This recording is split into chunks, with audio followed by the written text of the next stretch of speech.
और यहाँ पे फर्स्ट प्रश्न है कि पानी का भारीपन किस विलय के कारण होता है। काफ़ी महत्वपूर्ण ये सवाल है कि पानी का जो भारीपन होता है वह किस विलय के कारण होता है, सोडियम, कैल्शियम, नाइट्रोजन या पोटेशियम। तो देखिए पानी का जो भारीपन होता है यह होता है कैल्शियम के कारण, यानी कि इस प्रश्न का राइट आंसर हो जाएगा ऑप्शन नंबर यहाँ पे जो बी ऑप्शन है। इस प्रश्न का सही आंसर हो जाएगा ऑप्शन नंबर बी। आप सभी अंत तक जोड़ देखने का प्रयास कीजिएगा, बेहद ही महत्वपूर्ण ये सेशन है। और यहाँ पे प्रश्न है कि निम्न में किससे टेप रिकॉर्डर की टेप लेपित रहती है। यहाँ पे इस प्रश्न का सही आंसर क्या होना चाहिए कि निम्न में से किसे टेप रिकॉर्डर की टेप लेपित रहती है। तो इसका जो सही आंसर हो जाएगा दू का वह हो जाएगा ऑप्शन नंबर बी, यानी कि फेरोमैग्नेटिक चूर्ण का होता है, यानी कि ऑप्शन नंबर यहाँ पे जो बी ऑप्शन है इस प्रश्न का सही आंसर हो जाएगा option number B. B is the right answer for this question. और यहाँ पे प्रश्न है, काफ़ी महत्वपूर्ण ये सवाल है कि सोडियम धातु को डुबा कर रखा जाता है जल में, अल्कोहल में, किरोसिन में या पेट्रोल में। तो यहाँ पे इस प्रश्न का सही आंसर क्या होना चाहिए कि सोडियम धातु को डुबो कर रखा जाता है। तो इसका जो सही आंसर हो जाएगा या किरोसिन तेल में जो है वो सोडियम को डुबो कर रखा जाता है, यानी कि जो डी ऑप्शन इस प्रश्न का सही आंसर हो जाएगा option number D. D is the right answer for this question. और यहाँ पे बताना है कि यूरिया का जो है वह रासायनिक नाम क्या होता है। काफ़ी महत्वपूर्ण ये सवाल है कि यूरिया का जो है वह रासायनिक नाम क्या होता है। तो इसका जो सूत्र होता है NH2CO और NH2 यूरिया का सूत्र होता है, यह भी याद रखेगा। और इसका जो है रासायनिक नाम पूछा गया है, क्या एनिलीन होता है, क्लोरोइथेन होता है, कार्बामाइड होता है या डी है कोई नहीं। तो देखिए यूरिया का जो रासायनिक नाम होता है वह कार्बामाइड होता है, यानी कि ऑप्शन नंबर यहाँ पे जो सी ऑप्शन है इस प्रश्न का सही आंसर हो जाएगा ऑप्शन नंबर डी, सॉरी जो सी ऑप्शन है इस प्रश्न का सही आंसर हो जाएगा। और यहाँ पे प्रश्न है कि वह तत्व जो ऑक्सीजन से प्रतिक्रिया नहीं करता है क्या कहलाता है। काफ़ी महत्वपूर्ण यह सवाल है कि वह तत्व जो ऑक्सीजन से प्रतिक्रिया नहीं करता है क्या कहलाता है। क्लोरीन, आयोडीन, नाइट्रोजन या हीलियम। तो इसका जो सही आंसर हो जाएगा 5 का वह हो जाएगा ऑप्शन नंबर बी, यानी कि आयोडीन जो होता है यह ऑक्सीजन से प्रतिक्रिया नहीं कर पाता, यानी कि जो बी ऑप्शन है इस प्रश्न का सही आंसर हो जाएगा ऑप्शन नंबर बी। और जो भी दोस्त नए जुड़ेंगे चैनल से जरूर ही सब्सक्राइब कर लीजिएगा दोस्तों, वीडियो को जो है लाइक जरूर ही कर लीजिएगा दोस्तों, क्योंकि ये सेशन बेहद ही महत्वपूर्ण होने वाली है। और यहाँ पे प्रश्न है कि निम्न में कौन सबसे हल्की गैस हो जाएगी, नाइट्रोजन, अमोनिया, हाइड्रोजन या कार्बन डाइऑक्साइड। तो यहाँ बताने कि सबसे हल्की गैस इनमें से कौन सा हो जाएगी। देखिए 6 प्रश्न का जो राइट आंसर हो जाएगा वह हाइड्रोजन होती है, यानी कि जो बी ऑप्शन है इस प्रश्न का राइट आंसर हो जाएगा ऑप्शन नंबर बी। और हाइड्रोजन को प्रकृति का ईंधन भी कहा जाता है, यह भी याद रखिएगा। तो यानी कि जो बी ऑप्शन है इस प्रश्न का राइट आंसर हो जाएगा। अमोनिया का सूत्र NH3 होता है, यह भी याद रखिएगा दोस्तों। और यहाँ पे देखिए प्रश्न को कि मरकरी को किस धातु के पात्र में रखा जा सकता है। यहाँ पे इस प्रश्न का सही आंसर क्या होना चाहिए कि मरकरी को जो है वह किस धातु के पात्र में रखा जा सकता है, चांदी, सीसा, लोहा या एल्युमिनियम। तो इसका जो सही आंसर हो जाएगा, देखिए लोहा यानी कि आयरन के पात्र में जो है वह रखा जा सकता है। इसका राइट आंसर हो जाएगा option number C. C is the right answer for this question दोस्तों, क्योंकि जो मरकरी होता है वह आयरन के साथ जो है अभिक्रिया करके अमोल्गन नहीं बना सकता है, इसलिए जो है वह मरकरी को जो है वह लोहा के पात्र में रखा जाता है, यानी कि आयरन के पात्र में रखा जा सकता है, यानी कि जो सी ऑप्शन इस प्रश्न का राइट आंसर हो जाएगा। और यहाँ पे प्रश्न है कि निम्न में कौन जल से हल्का होता है, एल्यूमिनियम, सोडियम, मैग्नीज या मैग्नीशियम। तो यहाँ पे आपको चारों ऑप्शन को देख सकते हैं कि निम्न में कौन सा जो है वह जल से हल्का होता है। तो देखिए 8 प्रश्न का जो राइट आंसर हो जाएगा वह हो जाएगा ऑप्शन नंबर बी, यानी कि सोडियम जो होता है वह जल से भी हल्का होता है, यानी कि जो बी ऑप्शन है इस प्रश्न का राइट आंसर हो जाएगा। सोडियम को किरोसिन तेल में रखा भी जाता है। और यहाँ पे प्रश्न के सामान्य ट्यूबलाइट में कौन सी गैस होती है। काफ़ी महत्वपूर्ण ये सवाल है कि सामान्य ट्यूबलाइट में जो है वह कौन सी गैस भरी रहती है, यानी कि कौन सी गैस होती है।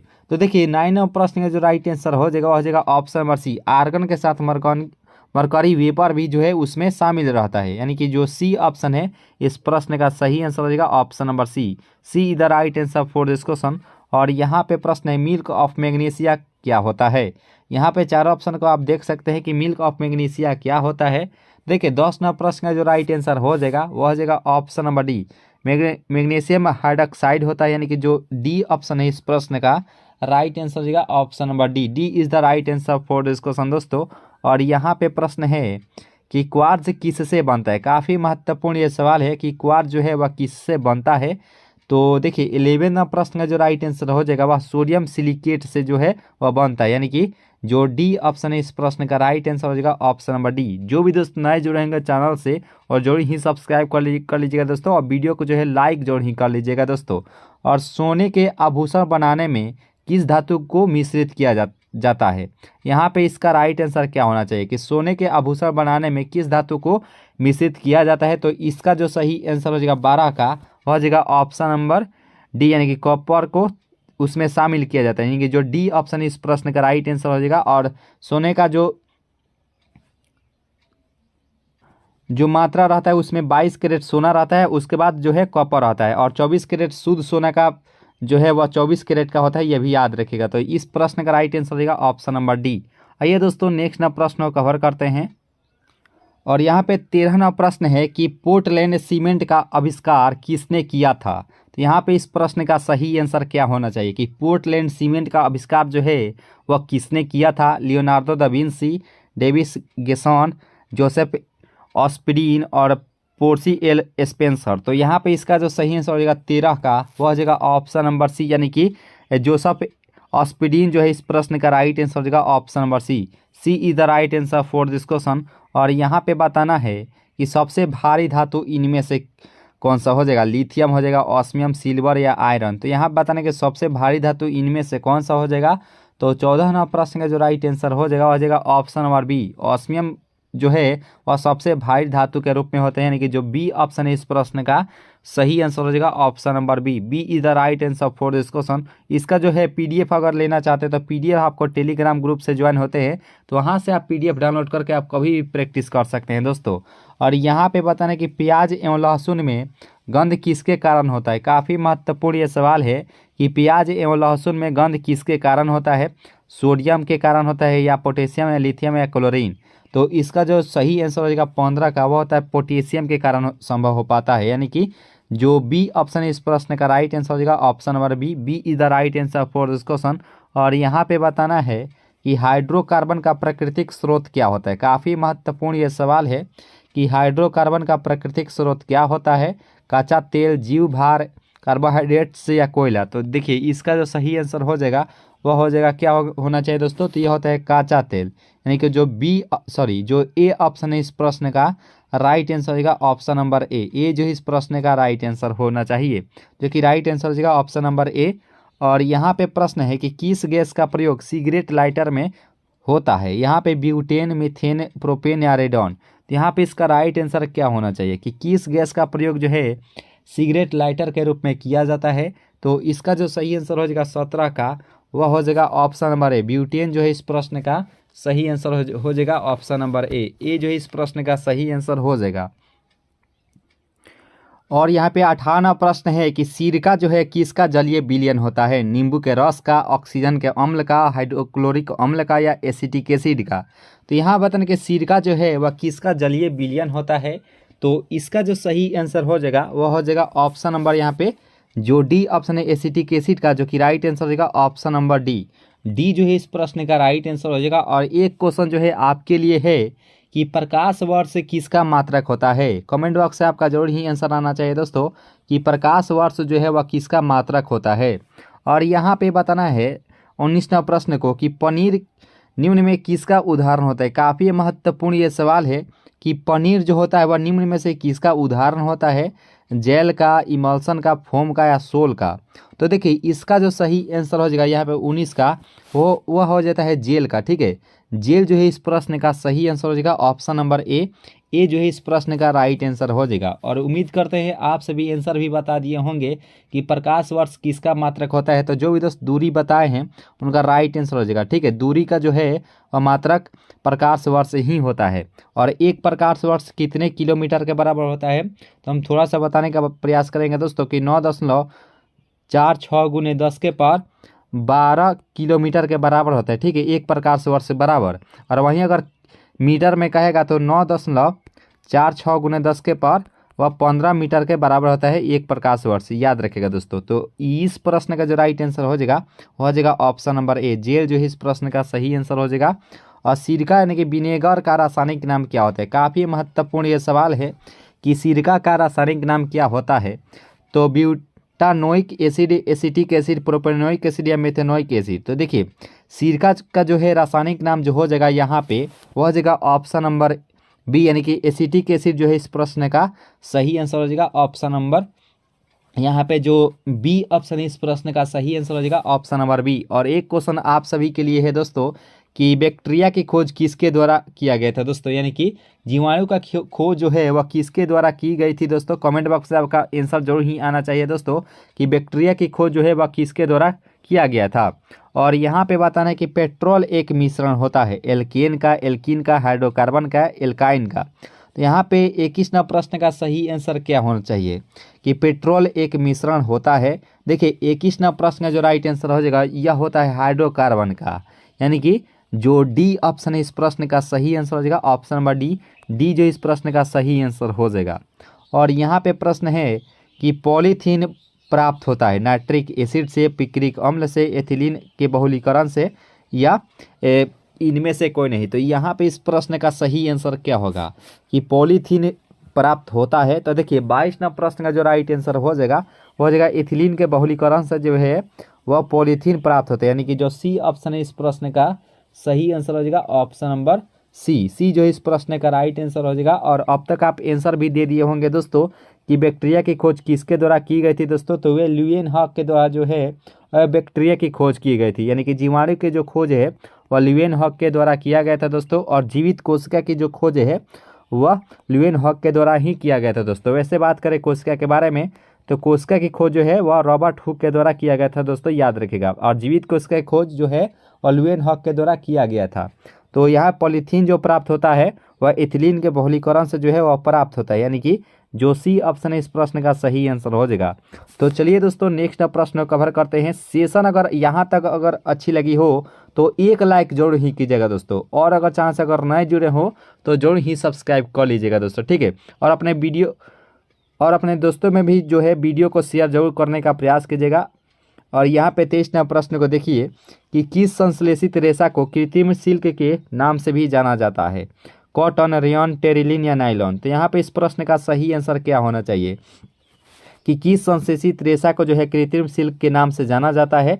तो 23वां प्रश्न का जो राइट आंसर हो जाएगा वह हो जाएगा रेयन। रेयन जो है इस प्रश्न का सही आंसर हो जाएगा ऑप्शन नंबर जो बी ऑप्शन है इस प्रश्न का सही आंसर हो जाएगा। और ये क्वेश्चन आप सभी के लिए है दोस्तों कि ध्वनि की जो गति होती है वह धीमी किस में होती है। ध्वनि की जो गति होती है वह निम्न में किस में कम होती है, क्या हवा में होती है, ठोस में होती है या निर्वात में होती है। कमेंट बॉक्स से आपका आंसर जो ही आना चाहिए कि ध्वनि का जो गति होती है वह धीमी किस में होती है, हवा में, निर्वात में या ठोस में। और यहाँ पे बताना है कि नायलॉन है पॉलीएमाइड, पॉलीएस्टर, पॉलीप्रोपिलीन या पॉलीएथिलीन। तो यहाँ बताने कि नायलॉन जो है वह क्या होता है। तो देखिए 24वां प्रश्न का जो राइट आंसर हो जाएगा पॉलीएमाइड होता है, यानी कि जो ए ऑप्शन है इस प्रश्न का सही आंसर हो जाएगा ऑप्शन नंबर ए। और जो ध्वनि की जो गति जो धीमी होती है वह हवा में कमी होती है, ठीक है। आपका आंसर जो ही आना चाहिए हवा। तो ध्वनि की जो गति धीमी होती है वह हवा में होती है और सबसे अधिक किस में होती है, तो वह ठोस में होती है, जो कि ध्वनि का वेग सर्वाधिक जो होता है वह ठोस में होता है, ये भी याद रखिएगा। और यहाँ पे बताएं कार्बन का क्रिस्टलीय रूप इनमें से कौन सा हो जाएगा। तो काजल, लकड़ी का कोयला। चलिए और ऑप्शन को देख लेते हैं। तो यह प्रश्न आप सही से देख लीजिए कि कार्बन का क्रिस्टलीय रूप होता है, और सी है एंथ्रासाइट और डी है यहाँ पे हीरा। तो इसका जो सही आंसर हो जाएगा कार्बन क्रिस्टलीय रूप होता है हीरा, यानी कि जो डी ऑप्शन है इस प्रश्न का राइट आंसर हो जाएगा। हीरे के बारे में जानते ही हैं दोस्तों 2.42 होता है हीरा का अपवर्तनांक होता है, क्रांति कोण 24.41 डिग्री होता है हीरा का क्रांति कोण। और हीरा का sp3 प्रसंकरण होता है, हाइब्रिडाइजेशन भी होता है। तो इस प्रश्न का राइट आंसर हो जाएगा ऑप्शन नंबर डी। और यहाँ पे बताना है कि कांच किसका मिश्रण होता है। काफ़ी महत्वपूर्ण ये सवाल है कि कांच जो है वह किसका मिश्रण होता है। देखिए 26वां प्रश्न का जो राइट आंसर हो जाएगा बालू और सिलिकेट का जो है वह मिश्रण होता है, यानी कि जो सी ऑप्शन है इस प्रश्न का सही आंसर हो जाएगा option number C. C is the right answer for this question दोस्तों। आइए दोस्तों नेक्स्ट प्रश्न को कवर करते हैं, जो कि काफ़ी महत्वपूर्ण ये सवाल है कि डायनामाइट में मुख्य रूप से पाया जाता है। काफ़ी महत्वपूर्ण ये सवाल है कि डायनामाइट में मुख्य रूप से पाया जाता है TNP, RDX, पिक्रिक एसिड या नाइट्रिक ग्लिसरीन। तो देखिए डायनामाइट की बात करें तो इसमें जो है नाइट्रोग्लिसरीन पाया जाता है, यानी कि इस प्रश्न का सही आंसर हो जाएगा ऑप्शन नंबर यहाँ पे जो सी ऑप्शन है इस प्रश्न का सही आंसर हो जाएगा। जो इस सी के साथ जा रहे हैं उनका बिल्कुल सही आंसर हो जाएगा। और यहाँ पे देखिए प्रश्न को कि किस अम्ल में जो है वह ऑक्सीजन नहीं होता है। काफ़ी महत्वपूर्ण ये सवाल है कि किस अम्ल में जो है वह ऑक्सीजन नहीं होता है। सल्फ्यूरिक एसिड है, H2SO4, नाइट्रिक एसिड या हाइड्रोक्लोरिक अम्ल या उपरोक्त सभी। तो देखिए यहाँ बताना है कि किस अम्ल में ऑक्सीजन नहीं होता है, तो ये हाइड्रोक्लोरिक अम्ल में जो है वह ऑक्सीजन नहीं होता है। तो इसका जो सही आंसर हो जाएगा, क्योंकि हाइड्रोक्लोरिक अम्ल HCl होता है, ठीक है, तो इसमें ऑक्सीजन तो है ही नहीं। और H2SO4 ये होता है, इसमें ऑक्सीजन है, और इससे नाइट्रिक अम्ल में भी जो है वह ऑक्सीजन होता है, लेकिन हाइड्रोक्लोरिक अम्ल में जो है वह ऑक्सीजन नहीं होता है। इस प्रश्न का राइट आंसर हो जाएगा ऑप्शन नंबर यहाँ पे जो सी ऑप्शन है इस प्रश्न का सही आंसर हो जाएगा। और आइए दोस्तों नेक्स्ट प्रश्न को कवर करते हैं। और यहाँ पे प्रश्न है कि शौचालयों में उपयोग किए जाने वाले दुर्गंधनाशकों में होता है। यहाँ पे इस प्रश्न का सही आंसर क्या होना चाहिए कि शौचालयों में उपयोग किए जाने वाले दुर्गंधनाशकों में होता है। तो इसका जो सही आंसर हो जाएगा 29 का वह हो जाएगा ऑप्शन नंबर बी जो है इस प्रश्न का सही आंसर हो जाएगा। बेंजीन जो है इस प्रश्न का सही आंसर हो जाएगा ऑप्शन नंबर बी जो है इस प्रश्न का सही आंसर हो जाएगा। और आइए दोस्तों नेक्स्ट प्रश्न को कवर करते हैं।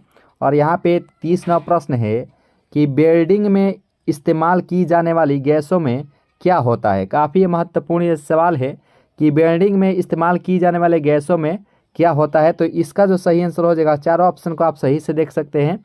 तो देखिए 30वां प्रश्न का जो राइट आंसर हो जाएगा वह हो जाएगा ऑप्शन नंबर यहाँ पे जो बी ऑप्शन है ऑक्सीजन एसिटिलीन, जो कि राइट आंसर हो जाएगा ऑप्शन नंबर बी जो है इस प्रश्न का सही आंसर हो जाएगा। उम्मीद करते हैं यहाँ तक जो सेशन है आप सभी बहुत ही अच्छे से कवर किए होंगे। सेशन अगर अच्छी लग रही हो तो लाइक जरूर ही कीजिएगा दोस्तों, और अगर चांस अगर नए जुड़े हो तो जरूर ही सब्सक्राइब कर लीजिएगा। और यहाँ पे प्रश्न है कि पृथ्वी की प्रॉपर्टी में निम्न में से कौन सा तत्व सबसे अधिक पाया जाता है। कहाँ इसका राइट आंसर क्या होगा दोस्तों कि पृथ्वी के भूप्रॉपर्टी में निम्न में से कौन सा जो तत्व है सबसे अधिक पाया जाता है। तो उम्मीद करते हैं आप सभी ऑप्शन को देखते हुए इसका आंसर भी बता दिए होंगे, क्या क्लोरीन, लिथियम, क्रोमियम या एल्यूमिनियम। तो देखिए इसका जो सही आंसर हो जाएगा 31 का वह हो जाएगा ऑप्शन नंबर सी, यानी कि एल्यूमिनियम जो है इस प्रश्न का राइट आंसर हो जाएगा ऑप्शन नंबर सी जो है इस प्रश्न का राइट आंसर है। एल्यूमिनियम का अयस्क जो होता है वह बॉक्साइट होता है, यह भी याद रखिएगा दोस्तों। तो इस प्रश्न का राइट आंसर हो जाएगा ऑप्शन नंबर सी। और एक क्वेश्चन आप सभी के लिए है कि सर्वदाता जो है रक्त समूह कौन सा होता है। सर्वदाता जो है रक्त समूह कौन सा होता है, O- होता है या O पॉजिटिव होता है। कमेंट बॉक्स से आपका आंसर जो ही आना चाहिए दोस्तों कि सर्वदाता रक्त समूह कौन सा होता है, O पॉजिटिव होता है या O- होता है या AB- होता है। कमेंट बॉक्स से आपका आंसर जरूर ही आना चाहिए दोस्तों। और यहाँ पे बताना है कि अग्निशामक से निकलती है। काफ़ी महत्वपूर्ण ये सवाल है कि अग्निशामक से निकलती है क्या हाइड्रोजन, नाइट्रोजन, कार्बन डाइऑक्साइड या कार्बन मोनोऑक्साइड। तो अग्निशामक से जो निकलती है वह होती है कार्बन डाइऑक्साइड, यानी कि इस प्रश्न का सही आंसर हो जाएगा ऑप्शन नंबर यहाँ पे जो सी ऑप्शन है इस प्रश्न का सही आंसर हो जाएगा ऑप्शन नंबर सी जो है इस प्रश्न का राइट आंसर हो जाएगा CO2 कार्बन डाइऑक्साइड। और कार्बन मोनोऑक्साइड CO होता है, याद रखिएगा दोस्तों। तो इस प्रश्न का राइट आंसर हो जाएगा ऑप्शन नंबर सी। और सर्वदाता समूह आप बता ही दिए होंगे O-, जो भी दोस्तों O- बताए थे उनका बिल्कुल सही आंसर हो जाएगा, ठीक है।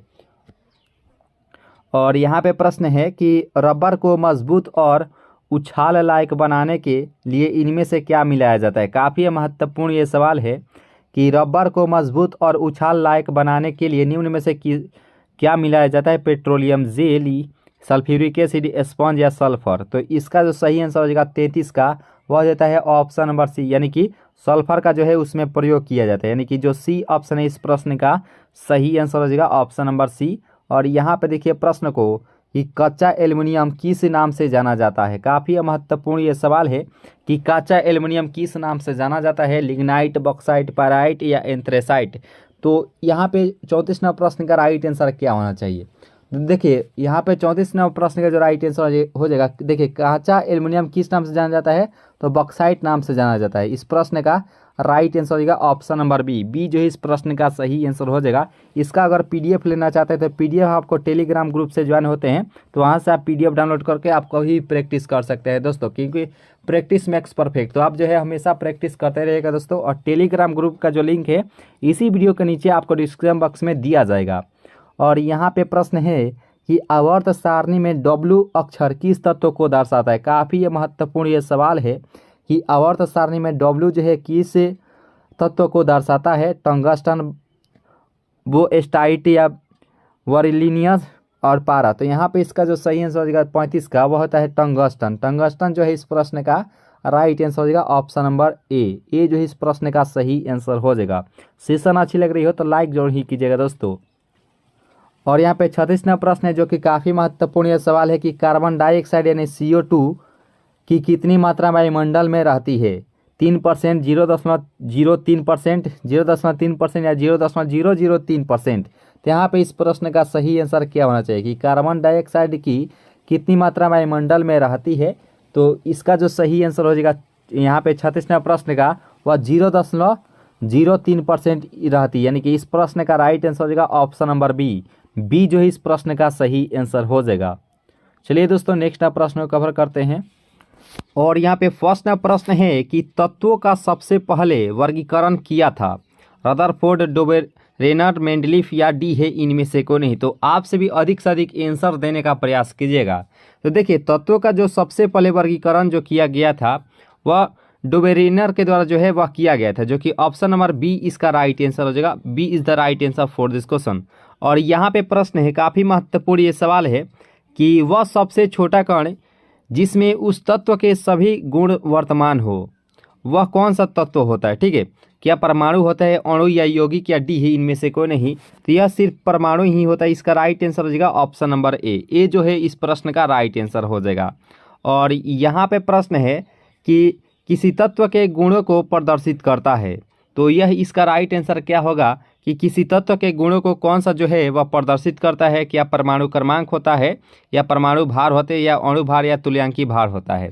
देखिए यह जो इसके गुणों को प्रदर्शित करता है वह उसके परमाणु क्रमांक ही जो है वह पूर्ण रूप से इसको प्रदर्शित करता है, इसके गुणों को। यानी कि इसका राइट आंसर हो जाएगा ऑप्शन नंबर ए।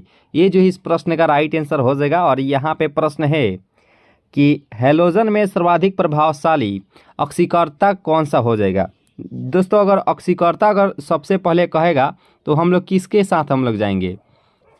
तो देखिए दोस्तों इसमें क्या अगर ऑक्सीकरण अगर आता तो ये फ्लोरीन जो है इस प्रश्न का राइट आंसर हो जाएगा। अगर वहीं पर अगर अवकरण रहता अवकरण तो वहाँ पे हम लोग आयोडीन के साथ जाते दोस्तों। अवकरण रहता तो आयोडीन होता। अगर यहाँ पे प्रश्न में ऑक्सीकरण है तो फ्लोरीन जो है इस प्रश्न का राइट आंसर हो जाएगा। इसे हम लोग जो है हैलोजन तत्व के नाम से भी जानते हैं, यानी कि वर्ग 17 के तत्वों को हैलोजन ग्रुप के नाम से भी जाना जाता है।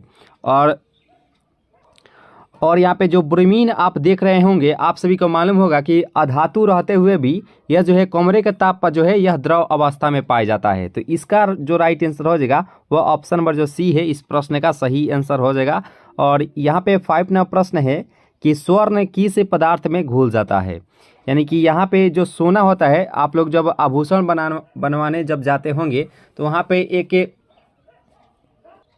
एक कटोरी टाइप इस प्रकार से आप देखते होंगे। तो उसमें जो है इस कटोरी में कौन सा जो है वह पदार्थ रहता है। तो क्या हाइड्रोक्लोरिक अम्ल रहता है, नाइट्रिक अम्ल रहता है, एक्वारेजिया रहता है या एसिटिक अम्ल रहता है। तो जो उस कटोरी में जो अम्ल रहता है तो उसमें देखिए जो जब सोना किस पदार्थ में घुल जाता है तो वह उसमें जो है वह रहता है एक्वारेजिया, जो कि इस प्रश्न का राइट आंसर हो जाएगा ऑप्शन नंबर सी जो इस प्रश्न का राइट आंसर हो जाएगा। अगर 20 से 25 मिनट अगर उस अम्ल में अगर रख दिया जाए अगर सोना को तो वह सीधा पिघल कर जो है द्रव अवस्था में जो है वह हो जाता है। तो इसका राइट आंसर हो जाएगा ऑप्शन नंबर सी। और यहाँ पे प्रश्न है कि सीने बार किसका अयस्क होता है। तो यहाँ पे इसका राइट आंसर क्या होगा दोस्तों कि सीने बार जो है वह किसका अयस्क होता है। तो इसका जो राइट आंसर हो जाएगा 6 का वह पारा का होता है। इसका राइट आंसर हो जाएगा ऑप्शन नंबर ए। और पारा का एक खास बात होता है कि यह जो है धातु रहते हुए भी जो है कमरे के ताप पर जो है वह द्रव अवस्था में पाया जाता है। पारा जो है इस प्रश्न का राइट आंसर हो जाएगा। और यहाँ पे देख सकते हैं कि 7 प्रश्न क्या कह रहा है कि पटाखों के फटने के बाद दिखाई देने वाला चमकीला रंग किसके कारण होता है। तो सोडियम होता है, गंधक होता है, मैग्नीशियम या स्ट्रांसियम होता है। तो यहाँ पे 4 ऑप्शन आपको दिया गया है। तो इसका राइट आंसर क्या होगा कि पटाखों के फटने के बाद दिखाई देने वाला चमकीला रंग किसके कारण होता है। तो इस प्रश्न का जो राइट आंसर होने वाला है वह इसका राइट आंसर हो जाएगा ऑप्शन नंबर डी, यानी कि स्ट्रांसियम जो है इस प्रश्न का सही आंसर हो जाएगा। डी इज इसका जो है वह सही आंसर हो जाएगा। और यहाँ पे प्रश्न आप देख रहे होंगे कि किसके निष्कर्षण हेतु साइनाइड विधि प्रयुक्त होता है। यहाँ पे चांदी, मैंगनीज, तांबा और जास्ता यहाँ पे दिया गया है। तो इस प्रश्न का राइट आंसर क्या होगा कि किसके निष्कर्षण हेतु साइनाइड विधि का जो है प्रयुक्त होती है। तो इसका जो सही आंसर हो जाएगा 8 का, वह इसका राइट आंसर हो जाएगा चांदी। चांदी जो है इस प्रश्न का राइट आंसर हो जाएगा। और यहाँ पे चांदी की एक खास बात होती है, यह विद्युत का सबसे अच्छा चालक भी होता है। विद्युत का जो है वह सबसे अच्छा जो चालक होता है वह चांदी ही होता है, याद रखिएगा। तो इस प्रश्न का राइट आंसर हो जाएगा ऑप्शन नंबर ए। अगर इस सीरीज को दोस्तों अच्छे से तैयारी कर लेते हैं तो विज्ञान सेक्शन से आपसे जो है एक भी प्रश्नोत्तर छूटने वाले नहीं है दोस्तों। इसके अंदर से ही जो है आपके एग्जाम में आने वाले हैं। तो आप सभी निश्चिंत रहिए और यहीं से जो है आपके एग्जाम में आने वाले हैं। और यहाँ पे प्रश्न है कि नाइट्रोजन का विस्फोटक यौगिक कौन सा हो जाएगा। अगर इसका जो है पीडीएफ लेना चाहते हैं, यानी कि पीडीएफ लेकर आप प्रैक्टिस करना चाहते हैं, तो टेलीग्राम ग्रुप का जो लिंक है आपको डिस्क्रिप्शन बॉक्स में दिया जाएगा। वहाँ से आप टेलीग्राम ग्रुप से ज्वाइन होकर इसका पीडीएफ जो है डाउनलोड करके आप प्रैक्टिस कर सकते हैं कभी भी दोस्तों, ठीक है। तो आप पीडीएफ जरूर ही डाउनलोड करके प्रैक्टिस कर लीजिएगा। इससे क्या होगा कि आपको 100 to 100% जो है आपको याद हो जाएगा। और यहाँ पे प्रश्न था कि नाइट्रोजन का विस्फोटक यौगिक इनमें से कौन सा हो जाएगा। जब भी दोस्तों इस प्रकार से क्वेश्चन रहेगा कि नाइट्रोजन का विस्फोटक यौगिक इनमें से कौन सा हो जाएगा, तो इसका जो सही आंसर हो जाएगा 9 का, वह हो जाएगा ऑप्शन नंबर ए, NCl3 होता है, NCl3, जो कि इस प्रश्न का राइट आंसर हो जाएगा ऑप्शन नंबर ए जो है इस प्रश्न का सही आंसर हो जाएगा। और ये क्वेश्चन जो है वह एग्जाम में पूछा जाता है कि विद्युत हीटर में वह किस तार का जो है वह प्रयुक्त किया जाता है। हीटर में जो है वह किस तार का प्रयुक्त किया जाता है। कमेंट बॉक्स में आपका आंसर जरूर ही आना चाहिए कि विद्युत हीटर में किस तार का जो है वह प्रयुक्त किया जाता है।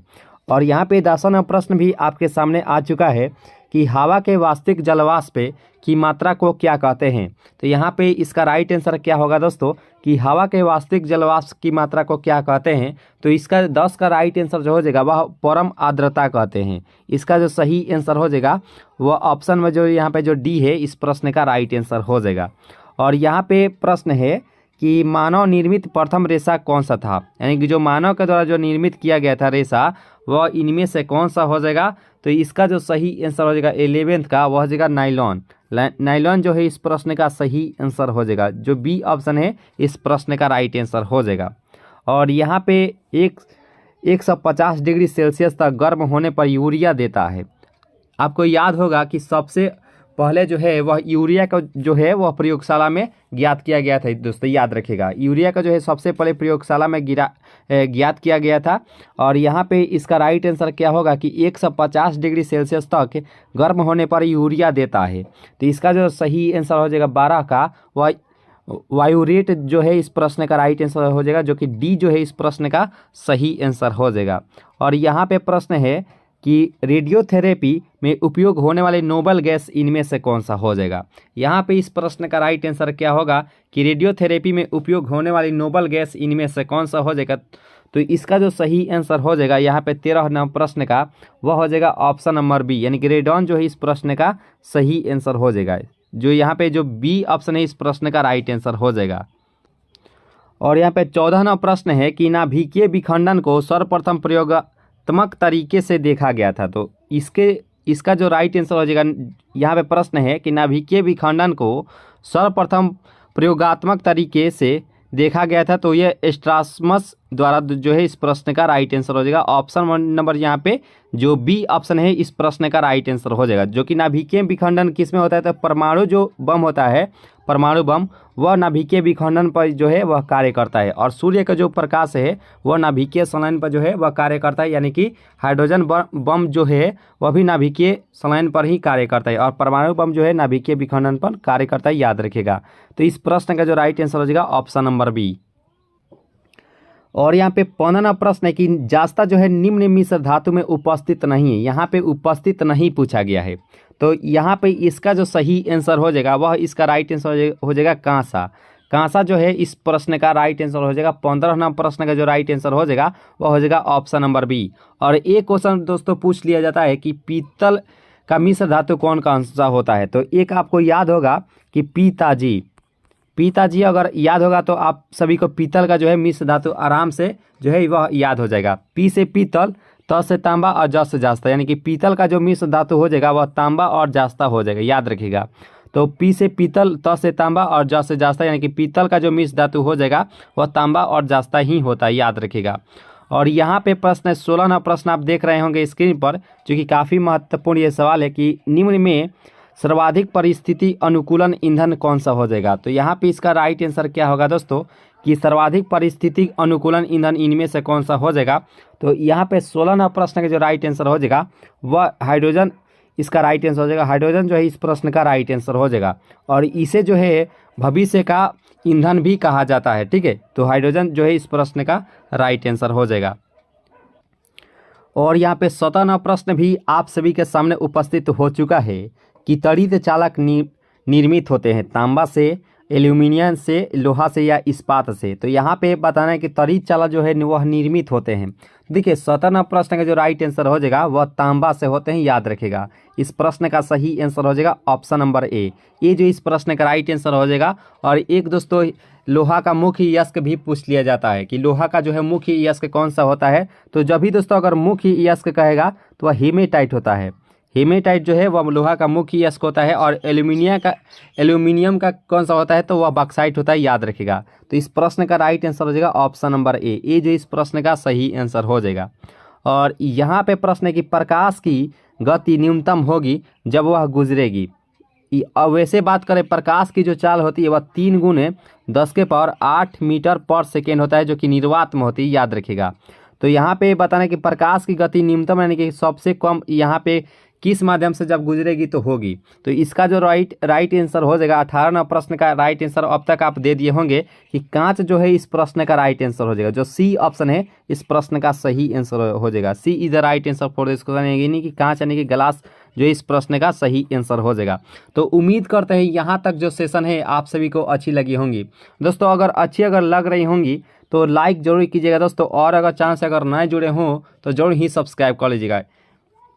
और यहाँ पे प्रश्न के रेडियम प्राप्त होता है तो गैलेना से, हेमेटाइट से, पिच ब्लेंड से या बॉक्साइट से। दोस्तों यहाँ पे रेडियम का बात किया गया है, तो इसका जो सही आंसर हो जाएगा 19 का वह हो जाएगा ऑप्शन नंबर सी, यानी कि पिच ब्लेंड से जो है इस प्रश्न का राइट आंसर हो जाएगा। हेमेटाइट जो तो ये तो लोहा हो जाएगा, और बॉक्साइट जो है यहाँ पे एल्यूमिनियम हो जाएगा। तो यहाँ पे रेडियम का बात किया गया है, तो यहाँ पे ऑप्शन नंबर यहाँ पे जो सी ऑप्शन है इस प्रश्न का राइट आंसर हो जाएगा। और यहाँ पे 20वां प्रश्न आपके सामने आ चुका है कि हेनरी जो है वह किसका इकाई होता है, यानी कि हेनरी जो है वह किसका मात्रक होता है। विद्युत धारिता, चुंबकीय क्षेत्र, प्रतिरोध या प्रेरकत्व। जब भी दोस्तों हेनरी का बात किया जाता तो इसे बड़े एच से सूचित करते हैं। और हेनरी जो मात्रक होता है तो वह स्व प्रेरकत्व या अनन्य प्रेरण का जो है वह मात्रक होता है, यानी कि प्रेरकत्व जो है इस प्रश्न का राइट आंसर हो जाएगा। जो यहाँ पे जो सी ऑप्शन है इस प्रश्न का राइट आंसर हो जाएगा। और धारिता की बात करें तो धारिता का जो मात्रक हो जाएगा वह फैराड होता है, याद रखेगा। फैराडे जो है वह इसका मात्रक होता है, जो कि इससे हम लोग बड़े एफ से सूचित करते हैं। प्रतिरोध का मात्रक ओम होता है, जिसे उल्टा लोटा से हम लोग सूचित करते हैं। आपको याद रहेगा प्रतिरोध का मात्रक जो है वह ओम होता है। और जो दोस्तों आपसे एक सवाल है कि धारा का जो है वह मात्रा क्या होता है, कमेंट बॉक्स में आपका आंसर जरूर ही आना चाहिए कि धारा का जो है वह मात्रा क्या होता है। तो इस प्रश्न का जो राइट आंसर हो जाएगा वह ऑप्शन नंबर जो सी ऑप्शन है इस प्रश्न का राइट आंसर हो जाएगा। सेशन अगर अच्छी लग रही हो तो जरूर ही लाइक कीजिएगा दोस्तों। और यहाँ पे प्रश्न है कि 1 जूल कितने कैलोरी के बराबर होता है। थोड़ा सा यहाँ पे जूल के बारे में बताना चाहते हैं कि ऊर्जा का जो मात्रक होता है, ऊर्जा का मात्रक वह इसे जूल में मापते हैं, यानी कि साधारण में इसे जूल में मापते हैं दोस्तों, याद रखिएगा। जूल इसका मात्रक होता है।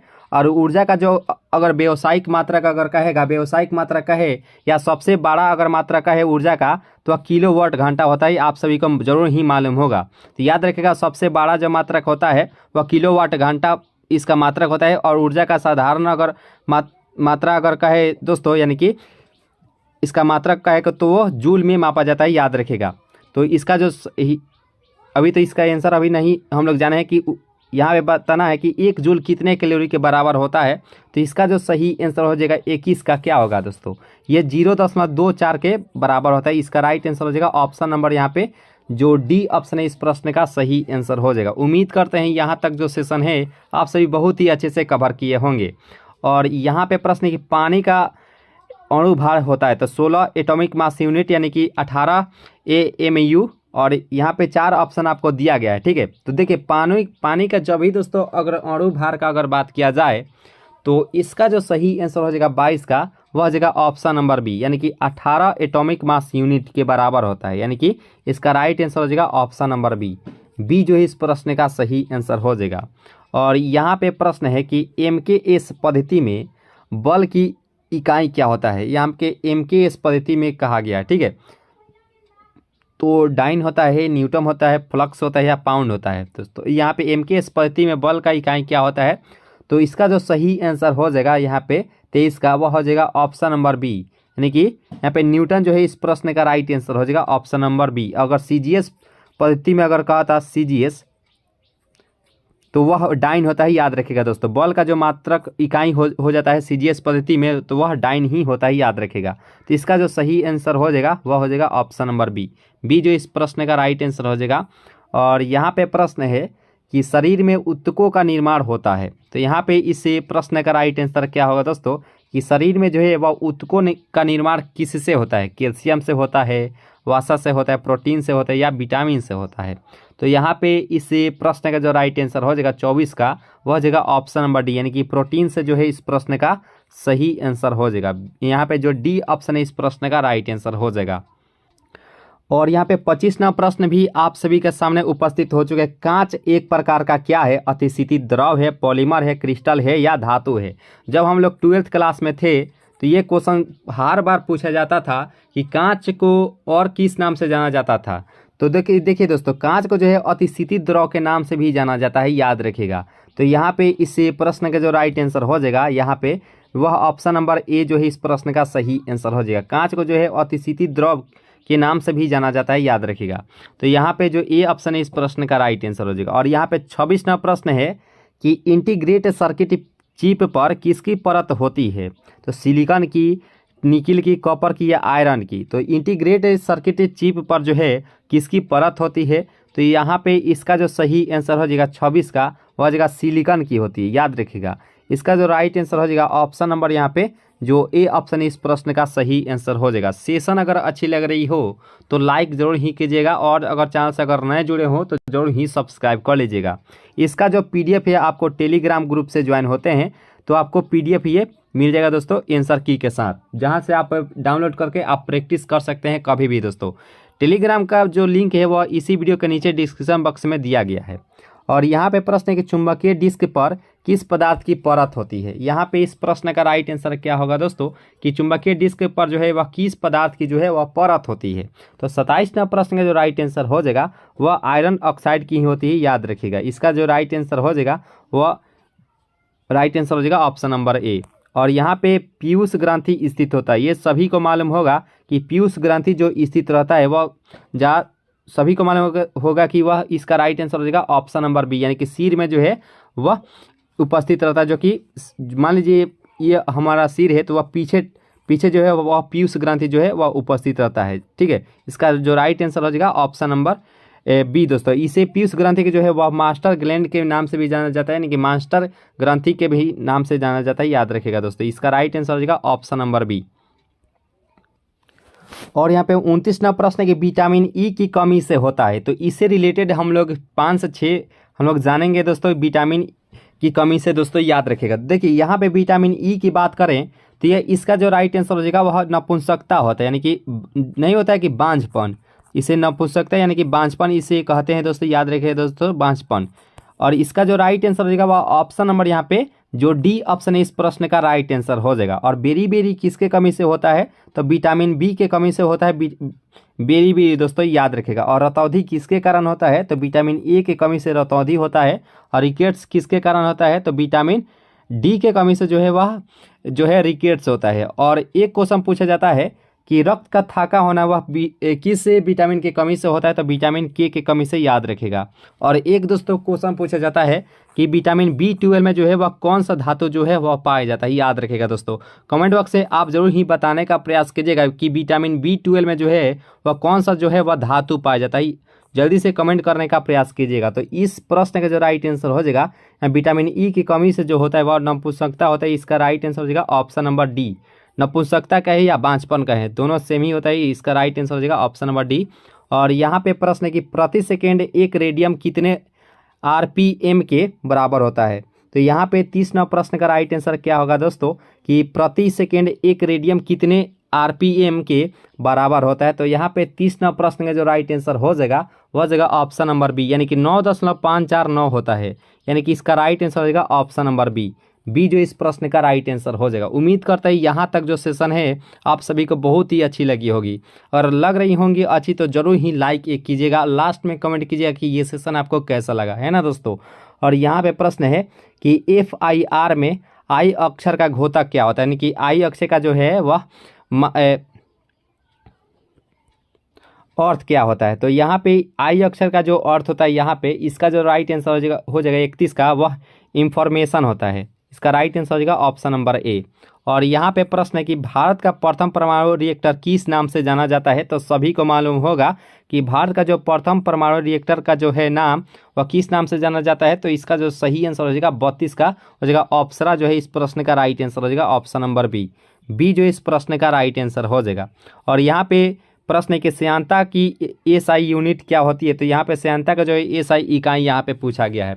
तो सभी को मालूम होगा कि पॉइज में इसका मात्रक होता है, इसका राइट आंसर हो जाएगा ऑप्शन नंबर ए जो है इस प्रश्न का राइट आंसर हो जाएगा।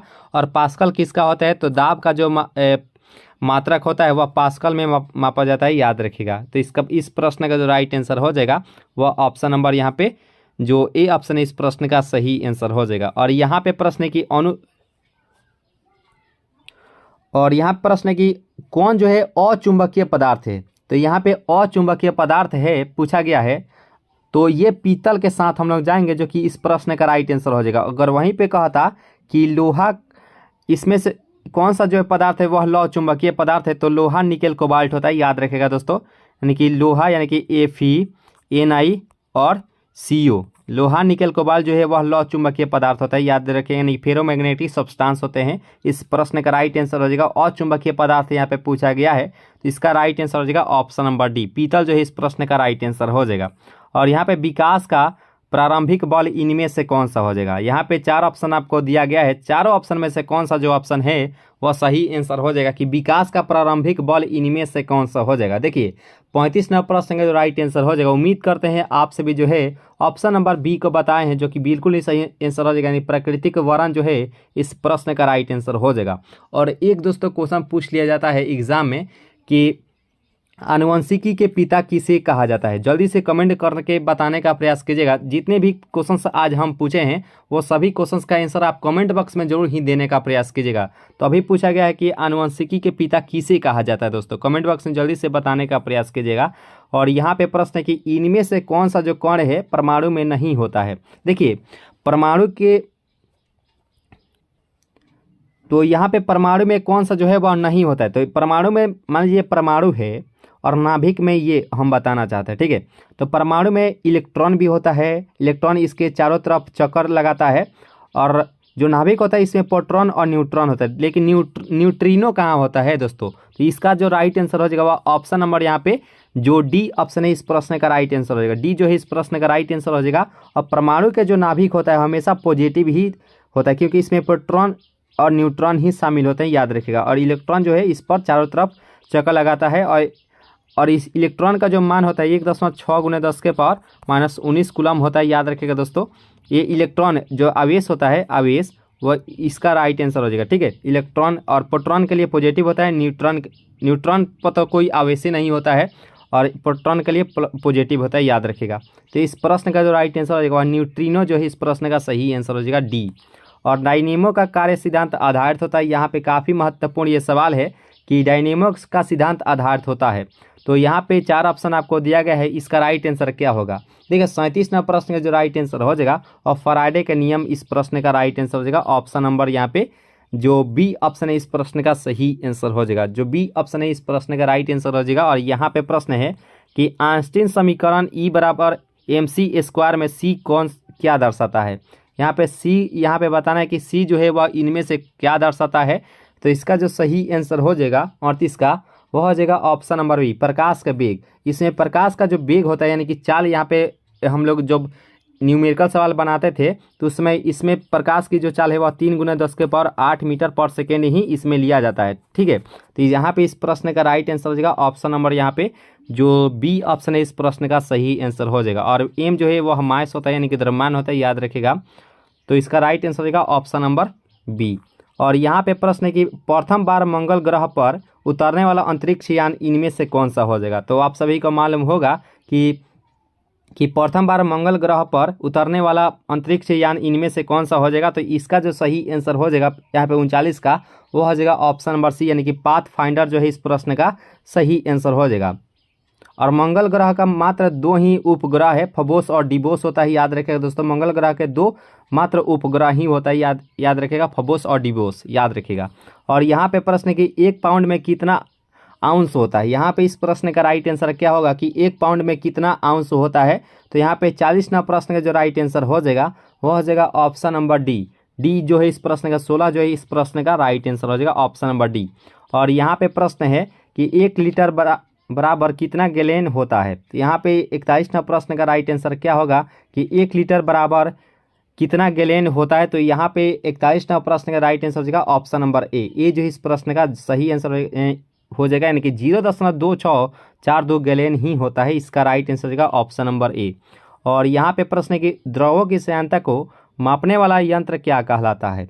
यहाँ पे इसका राइट आंसर क्या होगा दोस्तों कि द्रवों की श्यानता को मापने वाला यंत्र क्या कहलाता है। तो इसका जो सही आंसर हो जाएगा 42 का, वह हो जाएगा ऑप्शन नंबर बी, यानी कि विस्कोमीटर जो है इस प्रश्न का सही आंसर हो जाएगा ऑप्शन नंबर बी। बी जो है इस प्रश्न का राइट आंसर हो जाएगा दोस्तों। फर्मी बराबर होता है, इससे रिलेटेड हम लोग 5 से 6 प्रश्नोत्तर इसी क्वेश्चंस में हम लोग देखेंगे इसका आंसर। ठीक है, तो देखिए 1 फर्मी जो बराबर होता है वह इसका राइट आंसर हो जाएगा 10⁻⁻5 एंगस्ट्रॉम के बराबर होता है 1 फर्मी, यानी कि इस प्रश्न का राइट आंसर हो जाएगा ऑप्शन नंबर बी।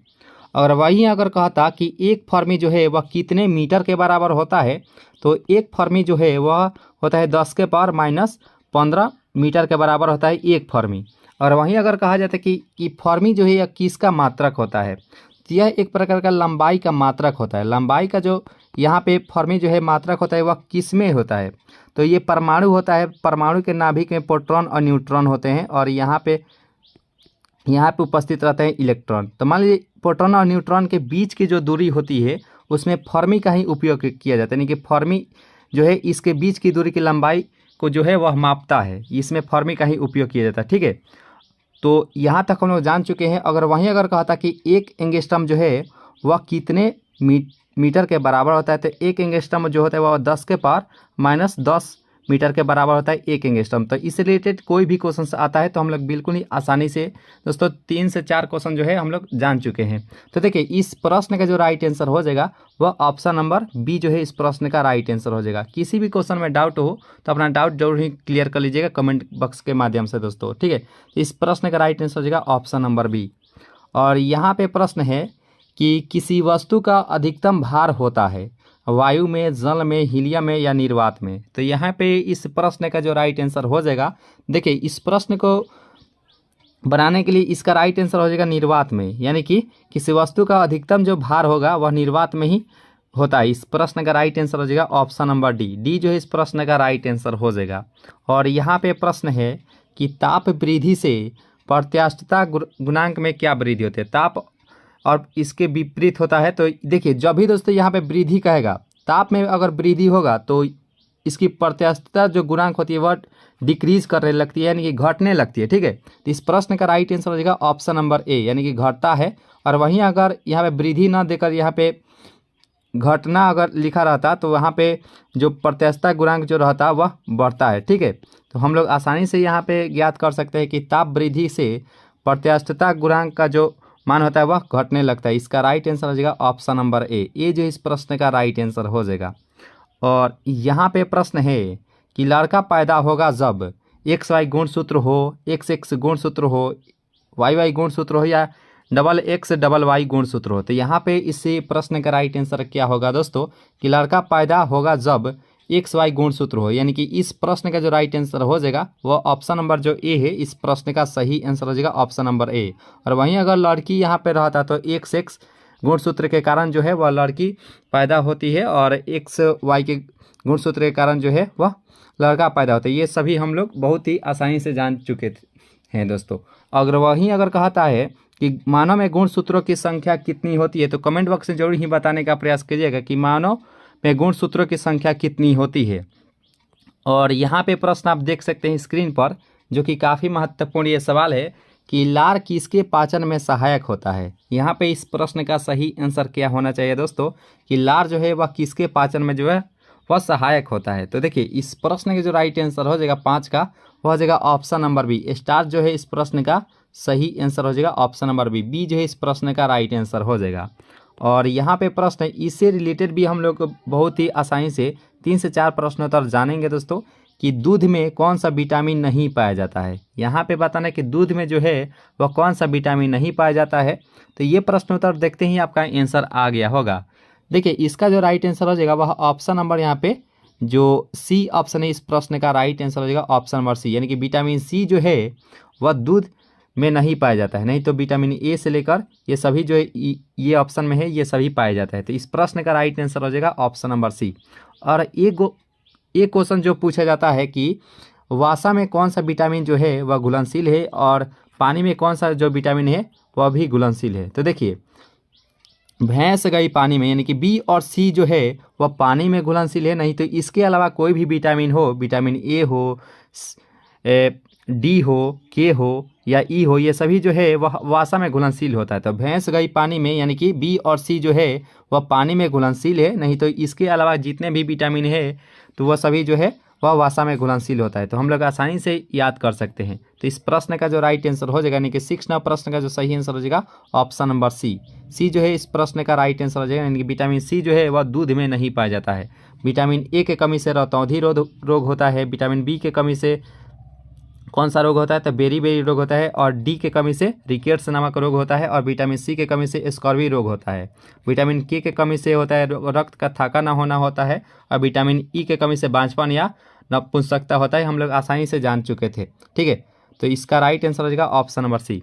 और यहाँ पे प्रश्न की सर्पी घर्षण से लोटनी घर्षण होता है। यहाँ पे इस प्रश्न का राइट आंसर क्या होना चाहिए कि सर्पी घर्षण से लोटनी घर्षण होता है। तो इसका राइट आंसर हो जाएगा 7 का हो जाएगा बहुत ही कम होता है, ठीक है। इसका राइट आंसर हो जाएगा ऑप्शन नंबर ए जो इस प्रश्न का सही आंसर हो जाएगा। और जो भी दोस्तों नए जुड़े होंगे चैनल से वो जरूर ही सब्सक्राइब कर लीजिएगा दोस्तों। और वीडियो को जो है लाइक जरूर ही कर लीजिएगा दोस्तों। अगर सेशन अगर अच्छी लग रही हो तो लाइक जरूर ही कर लीजिएगा, ठीक है। और यहाँ पे प्रश्न है कि जब कोई वृत्ताकार रूप से नाच रही हो तो उसके द्वारा कार्य क्या होगा। तो यहाँ पे इस प्रश्न का राइट आंसर क्या होना चाहिए। देखिए कोई भी चीज़ अगर वृत्ताकार रूप से, अगर मान लीजिए लट्टू ही है और वह वृत्ताकार रूप से अगर नाच रही है तो उसके कार्य तो वह वहीं पर न रहेगी, यानी कि शून्य हो जाती है उसके कार्य, यानी कि ना उसको जो है वह बाहर जाता है, ना ही वह कोई चीज़ कार्य करता है, ठीक है। तो वह उसी बिंदु पर जो है वह नाचता है, ठीक है। यानी कि उसका कार्य जो है वह शून्य हो जाता है। इस प्रश्न का राइट आंसर हो जाएगा ऑप्शन नंबर सी। सी जो है इस प्रश्न का राइट आंसर हो जाएगा। और यहाँ पे प्रश्न है कि 1 मेगावाट बराबर होता है। कमेंट बॉक्स में जल्दी से बताने का प्रयास कीजिएगा कि वाट जो है वह किसका मात्रक होता है। कमेंट बॉक्स में जल्दी से इस प्रश्न का आंसर आ जाना चाहिए दोस्तों कि वाट जो है वह किसका मात्रक होता है, ठीक है। तो यहाँ पे बता दीजिए कि 1 मेगावाट बराबर होता है। तो इसका जो सही आंसर हो जाएगा 9 का, वह हो जाएगा ऑप्शन नंबर ए, यानी कि 10 के पावर जो है वह 6 वाट के बराबर होता है। कमेंट बॉक्स में आपको बताना है कि वाट जो है किसका मात्रक होता है। तो इस प्रश्न का जो राइट आंसर हो जाएगा ऑप्शन नंबर ए, यानी कि ए जो है इस प्रश्न का सही आंसर हो जाएगा। और यहाँ पे प्रश्न है, ये प्रश्नोत्तर देखते ही आपका आंसर आ जाना चाहिए कि 1 किलोवाट बराबर होता है। तो किलोवाट घंटा जो है वह ऊर्जा का जो है व्यावसायिक मात्रक होता है। और ऊर्जा को जो है वह जूल में भी मापते हैं, याद रखेगा। तो 1 किलोवाट जो बराबर होता है, तो यहाँ पे इस प्रश्न का राइट आंसर क्या होगा। तो देखिए 3.6 गुने 10 के पावर 6 जूल के जो है वह बराबर होता है 1 किलोवाट। ठीक है, इस प्रश्न का राइट आंसर हो जाएगा ऑप्शन नंबर ए। ये जो है इस प्रश्न का सही आंसर हो जाएगा।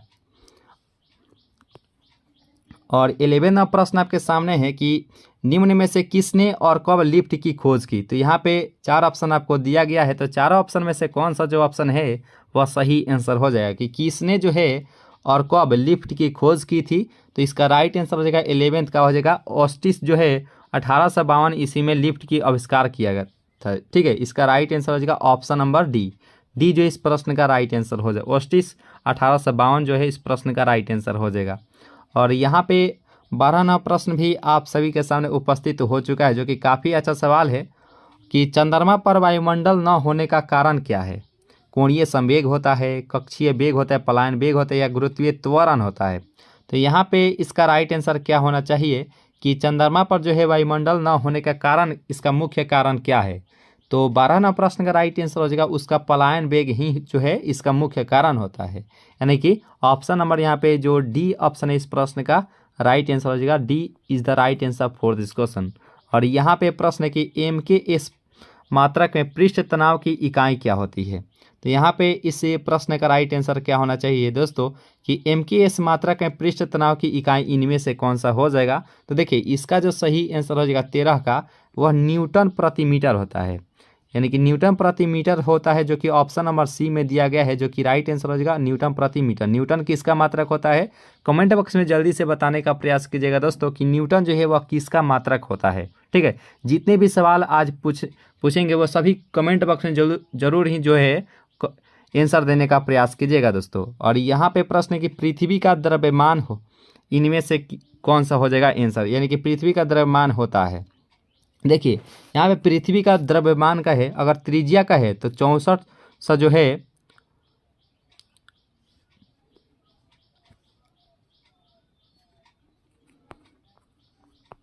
देखिए अगर पृथ्वी के त्रिज्या अगर कहेगा तो लगभग 6400 किलोमीटर जो है इसका त्रिज्या होती है। तो यहाँ पे इसका द्रव्यमान पूछा गया है, तो देखिए इसका जो राइट आंसर हो जाएगा 10 का हो जाएगा 6 गुने 10 के पावर 24 किलोग्राम होता है। ठीक है, इस प्रश्न का राइट आंसर हो जाएगा ऑप्शन नंबर यहाँ पे जो सी ऑप्शन है इस प्रश्न का राइट आंसर हो जाएगा। और यहाँ पे प्रश्न है कि परमाणु भार का अंतर्राष्ट्रीय मात्रा क्या होता है।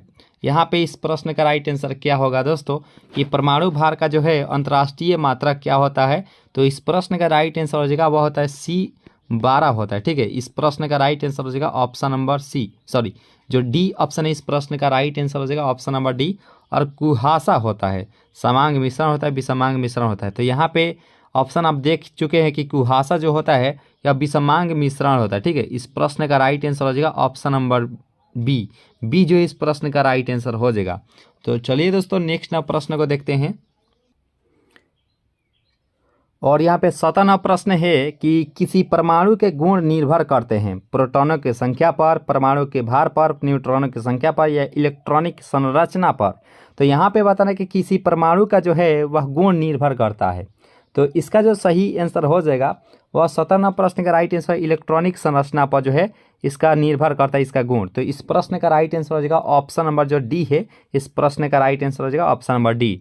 और यहाँ पे प्रश्न है ये कैथोड किरणें बनी होती है। तो यहाँ पे इस प्रश्न का राइट आंसर हो जाएगा क्या होगा दोस्तों, देखिए एक होता है एनोड, एक होता है कैथोड। तो देखिए यहाँ पे अगर कैथोड की बात किया जाए तो वह बनी होती है इलेक्ट्रॉन की। ठीक है, इलेक्ट्रॉन कैथोड जो होता है वह ऋणात्मक होता है यानी कि निगेटिव होता है, और वहीं एनोड जो होता है वह पॉजिटिव होता है। तो हम लोग जो है एनोड पर प्रोटॉन हम लोग आसानी से कह सकते हैं प्रोटॉन, और इलेक्ट्रॉन जो है वह कैथोड पर कर सकते हैं, जो कि कैथोड जो होता है वह निगेटिव होता है, ऋणात्मक होता है। ठीक है, तो इस प्रश्न का राइट आंसर हो जाएगा ऑप्शन नंबर ए। ये जो इस प्रश्न का सही आंसर हो जाएगा।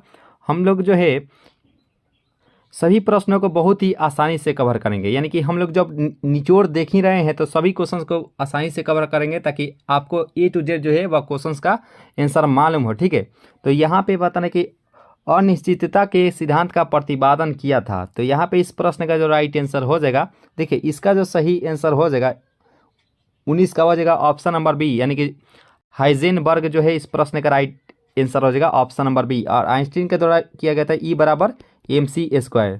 ठीक है, E बराबर MC²। जहाँ सी जो है प्रकाश का वेग था, एम एम जो था वह मास था यानी कि द्रव्यमान था। ठीक है, तो इस प्रश्न का राइट आंसर हो जाएगा ऑप्शन नंबर बी। बी जो इस प्रश्न का सही आंसर हो जाएगा।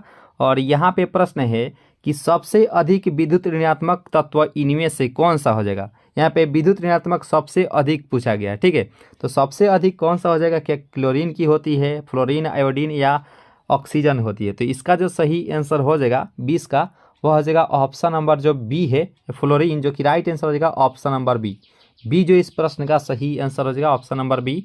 और यहाँ पे प्रश्न है कि 18 कैरेट सोने में सोने का प्रतिशत इनमें से कौन सा हो जाएगा।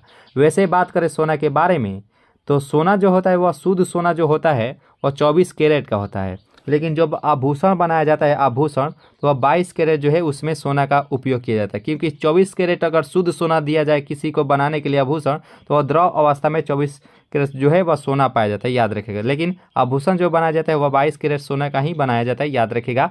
तो यहाँ पे बताना है कि 18 कैरेट सोने में सोने का प्रतिशत कितने होगा। ठीक है, तो इसका जो सही आंसर हो जाएगा 21 का, वह हो जाएगा ऑप्शन नंबर डी, यानी कि 75% जो है उसमें सोना का प्रतिशत होता है। ठीक है, इसका राइट आंसर हो जाएगा ऑप्शन नंबर डी। डी जो इस प्रश्न का राइट आंसर हो जाएगा। और फास्फोरस का अणु सूत्र क्या होता है, तो यहाँ पे इसका राइट आंसर क्या होगा दोस्तों कि फास्फोरस का जो है वह अणु सूत्र इनमें से कौन सा हो जाएगा।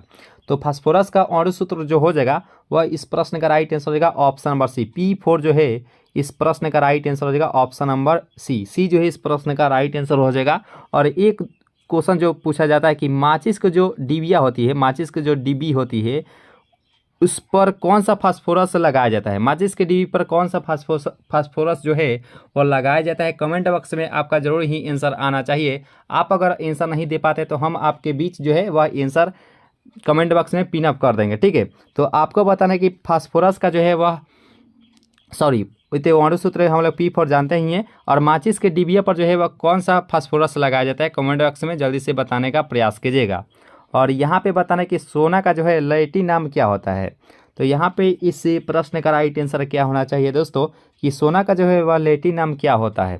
देखिए 23 नंबर प्रश्न के जो राइट आंसर हो जाएगा वह हो जाएगा ऑप्शन नंबर ए, यानी कि ओरम जो है इस प्रश्न का नहीं होता है। सोना का हम लोग एउस लिखते हैं, यानी कि ओरम जो है इसका लैटिन नाम होता है। ठीक है, तो इस प्रश्न का राइट आंसर हो जाएगा ऑप्शन नंबर ए जो है इस प्रश्न का राइट आंसर हो जाएगा। और सोना का जो है रासायनिक प्रतीक क्या होता है, तो हम लोग आसानी से अभी ही देखे थे, ओरम को हम लोग एयू लिखते हैं, तो हम लोग आसानी से ऑप्शन नंबर ए के साथ जाएंगे, जो कि राइट आंसर हो जाएगा ऑप्शन नंबर ए।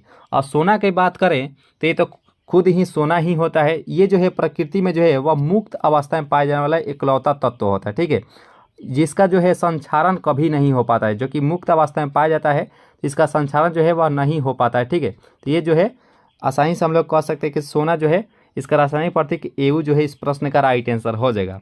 और यहाँ पे प्रश्न है कि शुद्ध जल का जल होता है, तो यहाँ पे अम्लीय होता है, क्षारीय होता है, दोनों होता है या उदासीन होता है। तो शुद्ध जल की बात करें इसका पीएच वैल्यू जो होता है वह 7 होता है। और 7 हम लोग किसको जानते हैं, न तो ये क्षार होता है और न ही यह जो है अम्ल होता है, यह एक प्रकार के उदासीन विलयन होता है। इस प्रश्न का राइट आंसर हो जाएगा ऑप्शन नंबर डी। और वहीं अगर कहेगा कि उदासीन विलयन का पीएच मान कितने होते हैं, तो वह 7 होता है। अम्ल का पीएच मान 7 से कम होता है। ठीक है, और क्षार का पीएच मान 7 से अधिक होता है, हम लोग आसानी से कह सकते हैं। तो इस प्रश्न का राइट आंसर हो जाएगा ऑप्शन नंबर डी। और एक क्वेश्चन दोस्तों आपको जरूर ही मालूम होना चाहिए कि एक क्वेश्चन जल्दी से बताने का प्रयास कीजिएगा दोस्तों कि रक्त का जो है और पीएच वैल्यू कितनी होती है। रक्त का जो है पीएच मान कितना होता है, कमेंट बॉक्स में जल्दी से बताने का प्रयास कीजिएगा दोस्तों कि रक्त का पीएच वैल्यू कितनी होती है। ठीक है, और यहाँ पे 26वां प्रश्न भी आप सभी के सामने उपस्थित हो चुका है कि रासायनिक पदार्थों का सम्राट कहा जाता है। यहाँ पे इस प्रश्न का राइट आंसर क्या होगा दोस्तों कि रासायनिक पदार्थों का जो है सम्राट यानी कि राजा किसे कहा जाता है। तो इसका जो सही आंसर हो जाएगा 26 का, वह हो जाएगा ऑप्शन नंबर बी, सल्फ्यूरिक अम्ल जो है इस प्रश्न का राइट आंसर हो जाएगा। इसे अम्लों का भी राजा कहा जाता है और रासायनिक पदार्थों का भी राजा कहा जाता है। ठीक है, इनके सम्राट कहा जाता है। और सल्फ्यूरिक एसिड का जो है H2SO4 जो है इसका रासायनिक सूत्र हो जाएगा। ठीक है, तो इस प्रश्न का राइट आंसर हो जाएगा ऑप्शन नंबर बी। बी जो इस प्रश्न का राइट आंसर हो जाएगा। और यहाँ पे प्रश्न है कि क्षारीय विलयन का पीएच मान होता है, तो हम लोग आसानी से अभी ही कवर किए थे पीएच वैल्यू को। देखिए क्षारीय विलयन जब भी कहे तो वह 7 से अधिक होता है, जो कि ऑप्शन नंबर सी में दिया गया है। अम्ल का जो है 7 से कम होता है और उदासीन विलयन का पीएच मान 7 होता है। तो इस प्रश्न का जो राइट आंसर हो जाएगा ऑप्शन नंबर जो सी ऑप्शन है, इस प्रश्न का सही आंसर हो जाएगा ऑप्शन नंबर सी। अगर दोस्तों इसका पीडीएफ चाहते हैं तो पीडीएफ आपको टेलीग्राम ग्रुप से ज्वाइन होते हैं, इसका पीडीएफ डाउनलोड करके जो है आप कभी भी जो है प्रैक्टिस कर सकते हैं, ठीक है, क्योंकि प्रैक्टिस मेक्स परफेक्ट। तो जब आप डेली प्रैक्टिस करते हैं तो आपको सभी चीज़ें आसानी वे से याद होती रहती है, ठीक है, और आप जब परीक्षा देने जाएंगे उस समय आपको ए टू जेड जो है मालूम होंगे, ठीक है प्रश्न। तो इस प्रश्न का राइट आंसर हो जाएगा option number C. Description box में जो है वह टेलीग्राम ग्रुप का जो है लिंक दिया रहेगा, वहाँ से आप ज्वाइन होकर आप कभी भी जो है प्रैक्टिस कर सकते हैं पीडीएफ को लेकर, ठीक है। तो यहाँ पे इस प्रश्न का राइट आंसर क्या होगा दोस्तों कि सिरके में पाया जाता है। तो सिरके में कौन सा अम्ल पाया जाता है, तो यहाँ पे इस प्रश्न का राइट आंसर क्या होगा।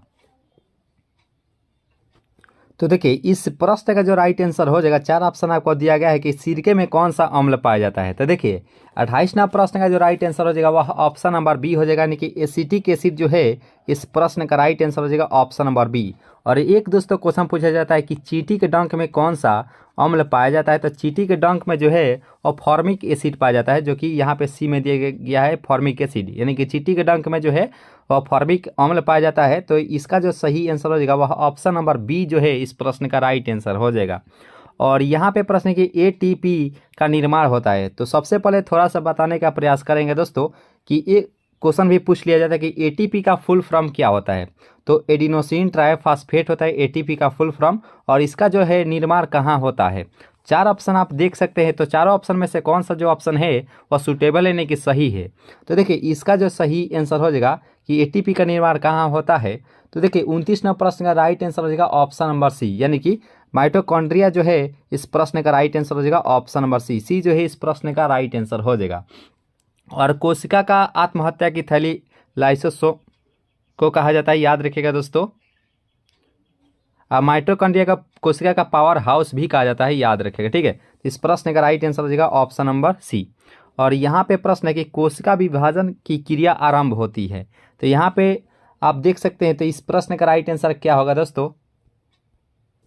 तो यहाँ पे ए है ऑर्गेस्टोप्लाज्म और क्रेमेटिड, और मान लीजिए सी है सेंट्रोसोम, ठीक है। तो यहाँ पे सी है सेंट्रोसोम। तो कोशिका विभाजन की क्रिया प्रारंभ होती है, सेंट्रोसोम सी है। तो इसका राइट आंसर क्या होगा। देखिए कोशिका विभाजन की जो क्रिया आरंभ होती है तो वह सेंट्रोसोम से होती है। तो इस प्रश्न का राइट आंसर हो जाएगा ऑप्शन नंबर सी, ठीक है। सेंट्रोसोम जो है इस प्रश्न का राइट आंसर हो जाएगा। कोशिका विभाजन जो होती है वह सेंट्रोसोम से आरंभ होती है, ठीक है। तो इस प्रश्न का राइट आंसर हो जाएगा ऑप्शन नंबर सी। तो चलिए दोस्तों नेक्स्ट प्रश्न को कवर करते हैं।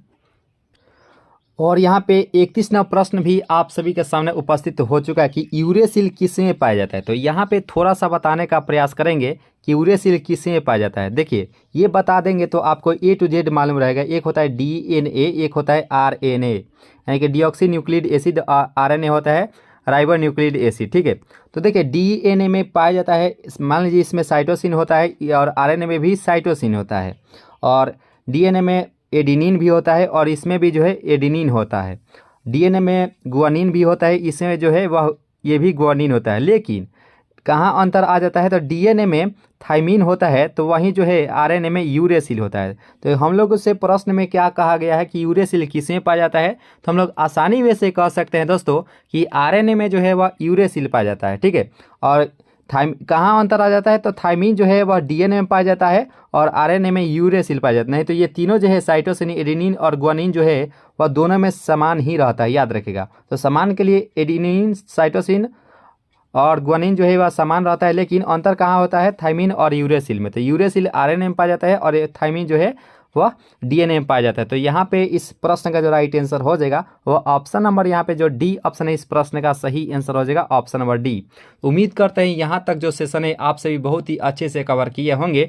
सेशन अगर अच्छी लग रही हो तो लाइक जरूर ही कीजिएगा दोस्तों, और अगर चांस अगर नए अगर जुड़े हो तो जरूर ही सब्सक्राइब कर लीजिएगा दोस्तों, ठीक है। लाइक तो जरूर ही कर लीजिएगा अगर सेशन अगर अच्छी लग रही हो तो इस प्रश्न का राइट आंसर हो जाएगा option number D. D is the right answer for this question. और लास्ट में जरूर कमेंट कीजिए कि ये सेशन आपको कैसा लगा। और यहाँ पे प्रश्न है कि एंजाइम किसमें नहीं होते हैं। तो यहाँ पे नहीं का बात किया गया है कि एंजाइम जो है वह किसमें नहीं होता है। तो 32वां प्रश्न का जो राइट आंसर हो जाएगा वह ऑप्शन नंबर बी जो है इस प्रश्न का राइट आंसर हो जाएगा। वायरस जो है इस प्रश्न का सही आंसर हो जाएगा। और एक क्वेश्चन दोस्तों पूछा जाता है कि कवक और शैवाल से के मिश्रण से किसका निर्माण होता है। तो कवक और शैवाल के मिश्रण से जो है वह लाइकेन का निर्माण होता है। लाइकेन का निर्माण होता है और लाइकेन जो होता है वह वायु प्रदूषक के रूप में कार्य करता है। ठीक है, वायु प्रदूषक होता है। ठीक है, लाइकेन जो है वायु प्रदूषक होता है और कवक और शैवाल के मिश्रण से जो है वह लाइकेन का निर्माण होता है, याद रखेगा। तो इस प्रश्न का राइट आंसर हो जाएगा ऑप्शन नंबर बी जो है इस प्रश्न का राइट आंसर हो जाएगा। और यहाँ पे प्रश्न है कि TMV शब्द का संबंध है। तो यहाँ पे इस प्रश्न का सही आंसर क्या होना चाहिए दोस्तों कि TMV शब्द का संबंध होता क्या है। तो देखिए इसका जो राइट आंसर हो जाएगा 33 का वह हो जाएगा ऑप्शन नंबर जो सी है, यानी कि वायरस, जो कि राइट आंसर हो जाएगा option number C is the right answer for this question.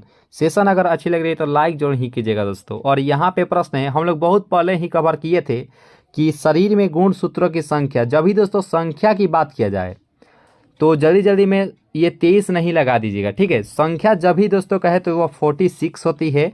और वहीं अगर जोड़ा कहा जाए, जोड़ा, तो जोड़ा में जो है वह होती है 23 जोड़ा, यानी कि 23 जोड़ा यानी कि 40 जोड़ा यानी कि 2 होता है। तो 23 दूनी 46 होती है, यानी कि संख्या कहे तो 46 होती है और जोड़ा कहे तो वह 23 होती है। तो इस प्रश्न का राइट आंसर हो जाएगा ऑप्शन नंबर ए जो है इस प्रश्न का सही आंसर हो जाएगा। 46 जो है इस प्रश्न का राइट आंसर हो जाएगा। और यहाँ पे प्रश्न है कि वायरस की खोज किसने की थी। यहाँ पे इस प्रश्न का सही आंसर क्या होना चाहिए दोस्तों कि वायरस की जो खोज है वह किसने की थी। तो इस प्रश्न का राइट आंसर हो जाएगा, वो क्या होगा दोस्तों 35वां प्रश्न का राइट आंसर क्या आना चाहिए। देखिए सी जो है इस प्रश्न का राइट, वानोवस्की जो है वह इस प्रश्न का राइट आंसर हो जाएगा। DI वानोवस्की जो है इस प्रश्न का राइट आंसर हो जाएगा। C is the right answer for this question. और यहाँ पे देखिए प्रश्न को कि चाय के लाल कीट का कारण क्या होता है। यहाँ पे इस प्रश्न का सही आंसर क्या होना चाहिए दोस्तों कि चाय के लाल कीट का कारण क्या होता है। देखिए इस प्रश्न का जो राइट आंसर हो जाएगा 36 का, तो 36वां प्रश्न का राइट आंसर हो जाएगा ऑप्शन नंबर सी, यानी कि हरा शैवाल जो है इस प्रश्न का राइट आंसर हो जाएगा हरा शैवाल जो है इस प्रश्न का राइट आंसर हो जाएगा। और यहाँ पे प्रश्न है कि विद्युत बल्ब में भरी जाती है नाइट्रोजन, ऑक्सीजन, कार्बन डाइऑक्साइड या हीलियम। तो ये प्रश्नोत्तर देखते ही आपका राइट आंसर आ गया होगा कि विद्युत बल्ब में भरा जाता है। देखिए भरा तो नाइट्रोजन भी जाता है और आर्गन भी भरा जाता है। तो यहाँ पे ऑप्शन में आर्गन तो है ही नहीं कहीं, तो हम लोग नाइट्रोजन के साथ जाएंगे। तो इस प्रश्न का राइट आंसर हो जाएगा, वह इस प्रश्न का राइट आंसर हो जाएगा ऑप्शन नंबर ए। और विद्युत बल्ब का जो फिलामेंट होता है वह किसका बना होता है, यानी किस तत्व का बना होता है। कमेंट बॉक्स में आपका आंसर जरूर ही आना चाहिए दोस्तों कि बल्ब का जो है फिलामेंट वह किस तत्व का बना होता है। ठीक है, कमेंट बॉक्स से जरूर ही इसका आंसर बताने का प्रयास कीजिएगा। तो इस प्रश्न का राइट आंसर हो जाएगा ऑप्शन नंबर ए जो इस प्रश्न का सही आंसर हो जाएगा। तो उम्मीद करते हैं यहाँ तक जो सेशन है आप सभी अच्छे से कवर किए होंगे। बहुत ही महत्वपूर्ण ये सेशन है, हम लोग विज्ञान का निचोड़ देख रहे हैं, तो सभी क्वेश्चंस को हम लोग A to Z कवर करेंगे दोस्तों। और यहाँ पे प्रश्न है कि वनस्पति घी निम्न में से किससे बनाया जाता है। ये प्रश्नोत्तर काफ़ी इंपॉर्टेंट सवाल है कि वनस्पति घी जो है निम्न में से किससे बनाया जाता है। तो इस प्रश्न का राइट आंसर हो जाएगा 38 का, वह हो जाएगा ऑप्शन नंबर बी हाइड्रोजन जो है इस प्रश्न का राइट आंसर हो जाएगा ऑप्शन नंबर बी जो है इस प्रश्न का सही आंसर हो जाएगा। और यहाँ पे प्रश्न है कि ग्रीन हाउस प्रभाव में पृथ्वी के वातावरण का गर्म होना किसके कारण से होता है। यहाँ पे इस प्रश्न का राइट आंसर क्या होगा दोस्तों कि ग्रीन हाउस प्रभाव में पृथ्वी के वातावरण का गर्म होना किसके कारण होता है। तो 39वां प्रश्न का राइट आंसर हो जाएगा जो बी ऑप्शन है इस प्रश्न का राइट आंसर हो जाएगा ऑप्शन नंबर बी जो है इस प्रश्न का सही आंसर हो जाएगा। यानी कि ग्रीन हाउस प्रभाव में पृथ्वी के वातावरण का गर्म होना किसके कारण होता है। तो अल्ट्रावायलेट रे होता है, यानी कि अल्ट्रावायलेट किरण होता है। ठीक है, इस प्रश्न का सही आंसर हो जाएगा ऑप्शन नंबर बी जो इस प्रश्न का सही आंसर हो जाएगा। ठीक है, और यहाँ पे प्रश्न के सोडा वाटर बनाने के लिए कौन सी गैस जो है वह प्रयोग की जाती है। यहाँ पे इस प्रश्न का सही आंसर क्या होना चाहिए दोस्तों कि सोडा वाटर बनाने के लिए निम्न में से किस गैस की प्रयोग किया जाता है। तो इसका जो सही आंसर हो जाएगा वह हो जाएगा 40 प्रश्न का राइट आंसर हो जाएगा सी, यानी कार्बन डाइऑक्साइड जो है इस प्रश्न का सही आंसर हो जाएगा ऑप्शन नंबर सी। और यहाँ पे प्रश्न है कि क्लोरोफॉर्म बनाने के लिए निम्नलिखित में से किसका उपयोग जो है वह लाया जाता है, किसका उपयोग में लाया जाता है। तो इथेन, मीथेन, इथीन या एसिटिलीन। तो यहाँ पे इस प्रश्न का राइट आंसर क्या होगा दोस्तों कि क्लोरोफॉर्म बनाने के लिए निम्नलिखित में से क्या उपयोग में लाया जाता है। तो देखिए 41वां प्रश्न का जो राइट आंसर हो जाएगा वह हो जाएगा ऑप्शन नंबर बी मीथेन जो है इस प्रश्न का राइट आंसर हो जाएगा बी जो इस प्रश्न का सही आंसर हो जाएगा ऑप्शन नंबर बी। और मीथेन को मार्स गैस के नाम से भी जाना जाता है और इसे पंख गैस के नाम से भी जाना जाता है। और धान के खेत से जो गैसें निकलती है वह मीथेन गैस ही निकलती है। जरूर ही आपको मालूम होगा, तो आपको जरूर ही आप इसका आंसर बता दिए होंगे कि धान के खेत से जो गैस निकलती है वह मीथेन गैस ही निकलती है, याद रखिएगा। तो इस प्रश्न का राइट आंसर हो जाएगा ऑप्शन नंबर बी जो इस प्रश्न का सही आंसर हो जाएगा। और यहाँ पे प्रश्न है कि सभी अम्लों में सबसे अधिक समान तत्व इनमें से कौन सा हो जाएगा। यहाँ पे इस प्रश्न का राइट आंसर क्या होना चाहिए दोस्तों कि सभी अम्लों में सबसे अधिक समान तत्व कौन सा हो जाएगा। क्या हाइड्रोजन होता है, क्लोरीन होता है, गंधक होता है या ऑक्सीजन होता है। देखिए इस प्रश्न का जो राइट आंसर हो जाएगा 42 का, वह हो जाएगा ऑप्शन नंबर जो ए है यानी कि हाइड्रोजन, जो कि राइट आंसर हो जाएगा ऑप्शन नंबर ए जो इस प्रश्न का सही आंसर हो जाएगा। हाइड्रोजन जो है इस प्रश्न का राइट आंसर हो जाएगा। एवोगाड्रो संख्या का मान क्या होता है। यहाँ पे 4 ऑप्शन आपको दिया गया है, चारों ऑप्शन में से कौन सा जो ऑप्शन है वह सही आंसर हो जाएगा। देखिए एवोगाड्रो संख्या जो बराबर होती है तो वह 6.023 गुने 10 के पावर 23 के बराबर होती है। ठीक है, इस प्रश्न का राइट आंसर हो जाएगा ऑप्शन नंबर यहाँ पे जो बी ऑप्शन है इस प्रश्न का राइट आंसर हो जाएगा। और यहाँ पे प्रश्न की दूरी मापने की सबसे बड़ी इकाई क्या है। यहाँ पे बताने की दूरी मापने की सबसे बड़ी इकाई क्या है। तो देखिए इसका जो राइट आंसर हो जाएगा ऑप्शन नंबर यहाँ पे जो ए ऑप्शन है इस प्रश्न का राइट आंसर हो जाएगा ऑप्शन नंबर ए। और धारा का मात्रक एम्पियर होता है, हम लोग सभी जानते ही हैं। तो इस प्रश्न का राइट आंसर हो जाएगा ऑप्शन नंबर ए। और प्रकाश वर्ष क्या होता है, तो खगोलीय दूरी जो होती है यानी कि खगोलीय पिंड के बीच की जो दूरी होती है उसमें प्रकाश वर्ष का यूज किया जाता है। जैसे दो तारों के बीच की जो दूरी होती है उसको मापने के लिए जो है प्रकाश वर्ष का उपयोग किया जाता है। और एक प्रकाश वर्ष कितने किलोमीटर के बराबर होता है, तो हम बताना चाहते हैं दोस्तों, आप सभी को मालूम ही होगा कि 9.46 गुने 10 के पावर 12 किलोमीटर। अगर किलोमीटर में रहे तो 10 के पावर 12 किलोमीटर, अगर मीटर में कहे तो 9.46 गुने 10 के पावर 15 मीटर के बराबर होता है। ठीक है, एक प्रकाश वर्ष। तो हम लोग आसानी में से जान चुके हैं दोस्तों। तो इस प्रश्न का राइट आंसर होगा ऑप्शन नंबर ए पारसेक। और यहाँ पे देखिए प्रश्न भी पूछ लिया गया है कि एक प्रकाश वर्ष बराबर होता है। तो हम लोग जानते हैं, देखिए मीटर में रहेगा तो 10 के पावर 15 मीटर रहेगा और किलोमीटर में रहेगा तो 10 के पावर 12 किलोमीटर। तो यहाँ पे हम लोग देखेंगे कहाँ है, तो 9.46 10 के पावर 15 मीटर इस यहाँ पे दिया गया है ऑप्शन नंबर बी में, जो कि राइट आंसर हो जाएगा ऑप्शन नंबर बी जो इस प्रश्न का सही आंसर हो जाएगा। और यहाँ पे प्रश्न है कि 1 लीटर कितना गैलन के बराबर होता है। काफ़ी इंपॉर्टेंट सवाल है कि 1 लीटर जो है वह कितना गैलन के बराबर होता है। तो इस प्रश्न का राइट आंसर हो जाएगा ऑप्शन नंबर ए यानी कि 0.2642 होता है। ठीक है, तो इस प्रश्न का राइट आंसर हो जाएगा ऑप्शन नंबर यहाँ पे जो ए ऑप्शन है इस प्रश्न का सही आंसर हो जाएगा ऑप्शन नंबर ए।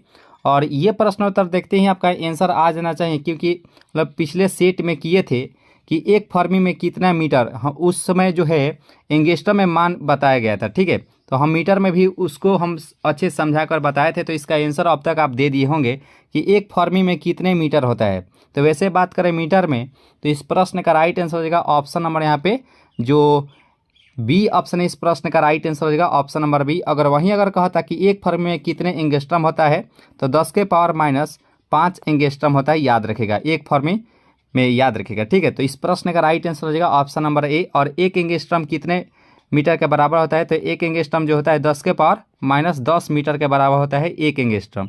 तो इस प्रश्न का राइट आंसर हो जाएगा ऑप्शन नंबर बी। और यहाँ पे प्रश्न है कि लोगरिथम के आविष्कारक कौन है। तो यहाँ पे इस 6 नंबर प्रश्न का राइट आंसर क्या होना चाहिए दोस्तों कि लोगरिथम के जो है आविष्कारक कौन से हो जाएंगे। देखिए इस प्रश्न के जो राइट आंसर हो जाएगा 6 का हो जॉन नेपियर जो है इस प्रश्न का सही आंसर हो जाएगा ऑप्शन नंबर सी जो इस प्रश्न का सही आंसर हो जाएगा।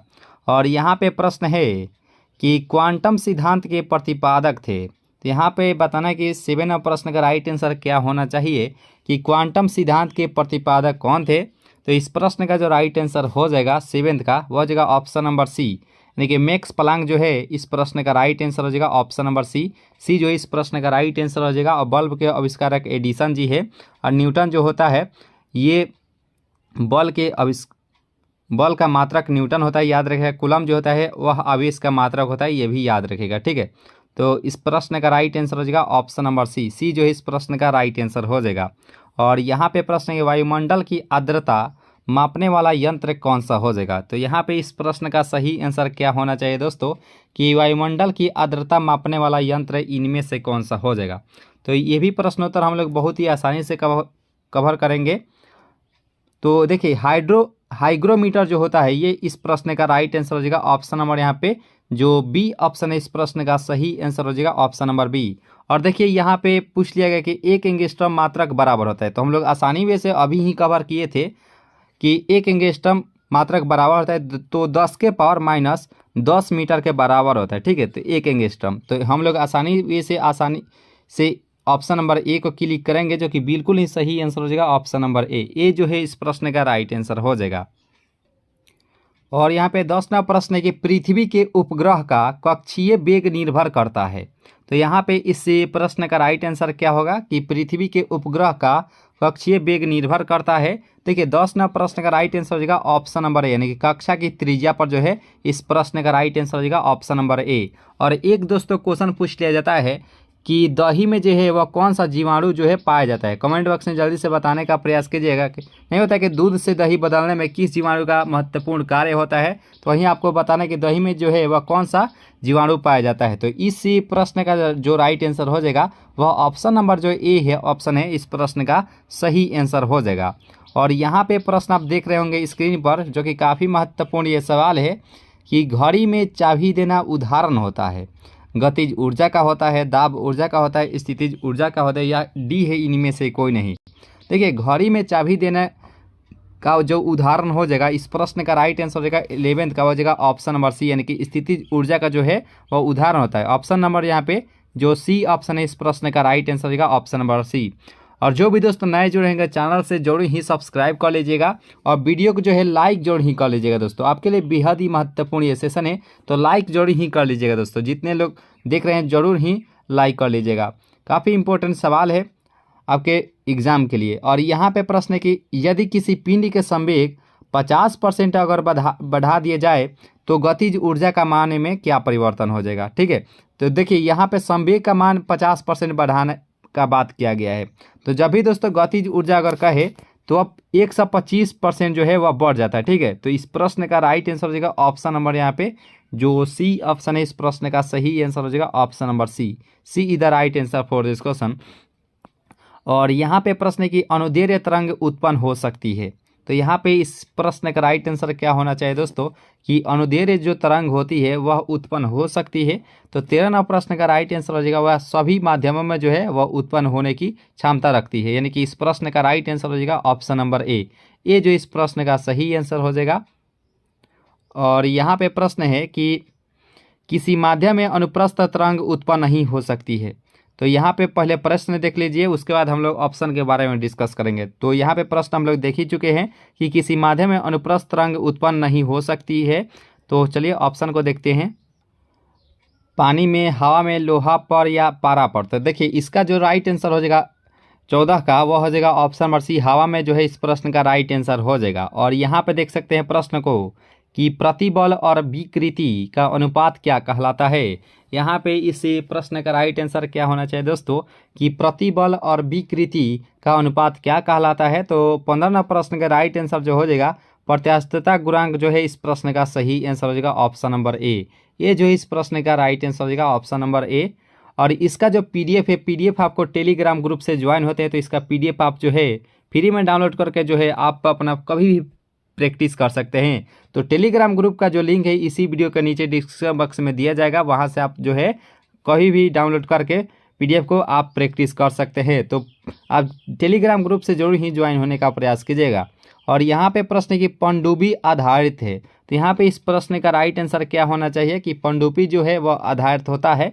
तो देखिए 16वां प्रश्न का जो राइट आंसर हो जाएगा वह ऑप्शन नंबर बी के साथ जाएगा यानी कि आर्किमिडीज के सिद्धांत पर जो है वह आधारित होता है। इस प्रश्न का राइट आंसर हो जाएगा ऑप्शन नंबर यहाँ पे जो बी ऑप्शन है इस प्रश्न का सही आंसर हो जाएगा ऑप्शन नंबर बी। और यहाँ पे प्रश्न है कि समुद्र में तैरना नदी की अपेक्षा आसान है क्योंकि। तो यहाँ पे बताना है इसका राइट आंसर क्या होगा कि समुद्र में तैरना नदी की अपेक्षा आसान है क्योंकि इसमें क्या होता है कि समुद्र के पानी का घनत्व जो है नदी के पानी से वह अधिक होता है। तो यहाँ पे हम लोग आसानी वे से ऑप्शन नंबर डी के साथ जाएंगे, जो कि बिल्कुल ही सही आंसर हो जाएगा ऑप्शन नंबर डी। डी जो इस प्रश्न का राइट आंसर हो जाएगा। आइए दोस्तों नेक्स्ट प्रश्न को कवर करते हैं। और यहाँ पे प्रश्न है कि तरंग अपश्रव्य कही जाती है जब उसकी आवृत्ति हो। तो यहाँ पे इस प्रश्न का राइट आंसर क्या होगा दोस्तों, कि तरंग अपश्रव्य कही जाती है जब उसकी आवृत्ति हो। तो 18 प्रश्न का जो राइट आंसर हो जाएगा वह हो जाएगा ऑप्शन नंबर डी, यानी कि 20 शटर से जो है वह कम होता है। इस प्रश्न का राइट आंसर हो जाएगा ऑप्शन नंबर डी।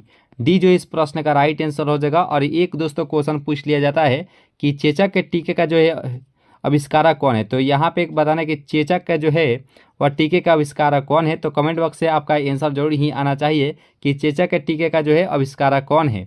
तो यहाँ पे इस प्रश्न का राइट आंसर क्या होगा कि यदि तरंग की लंबाई का मान आधा कर दिया जाए तो ध्वनि का वेग में क्या परिवर्तन होगा। तो यहाँ पे 4 ऑप्शन आपको दिया गया है। चारों ऑप्शन में से कौन सा जो ऑप्शन है वह सूटेबल है, यानी कि सही आंसर हो जाएगा। तो यहाँ पे आप लोग अच्छे से जो है क्वेश्चंस को पढ़ सकते हैं कि तरंग की लंबाई का मान जो है वह आधा कर दिया जाए तो ध्वनि का वेग में क्या परिवर्तन हो जाएगा। तो देखिए 19 प्रश्न का राइट आंसर हो जाएगा ऑप्शन नंबर ए, यानी कि आधा हो जाता है। ठीक है, तो इस प्रश्न का राइट आंसर हो जाएगा ऑप्शन नंबर ए। ये जो इस प्रश्न का सही आंसर हो जाएगा।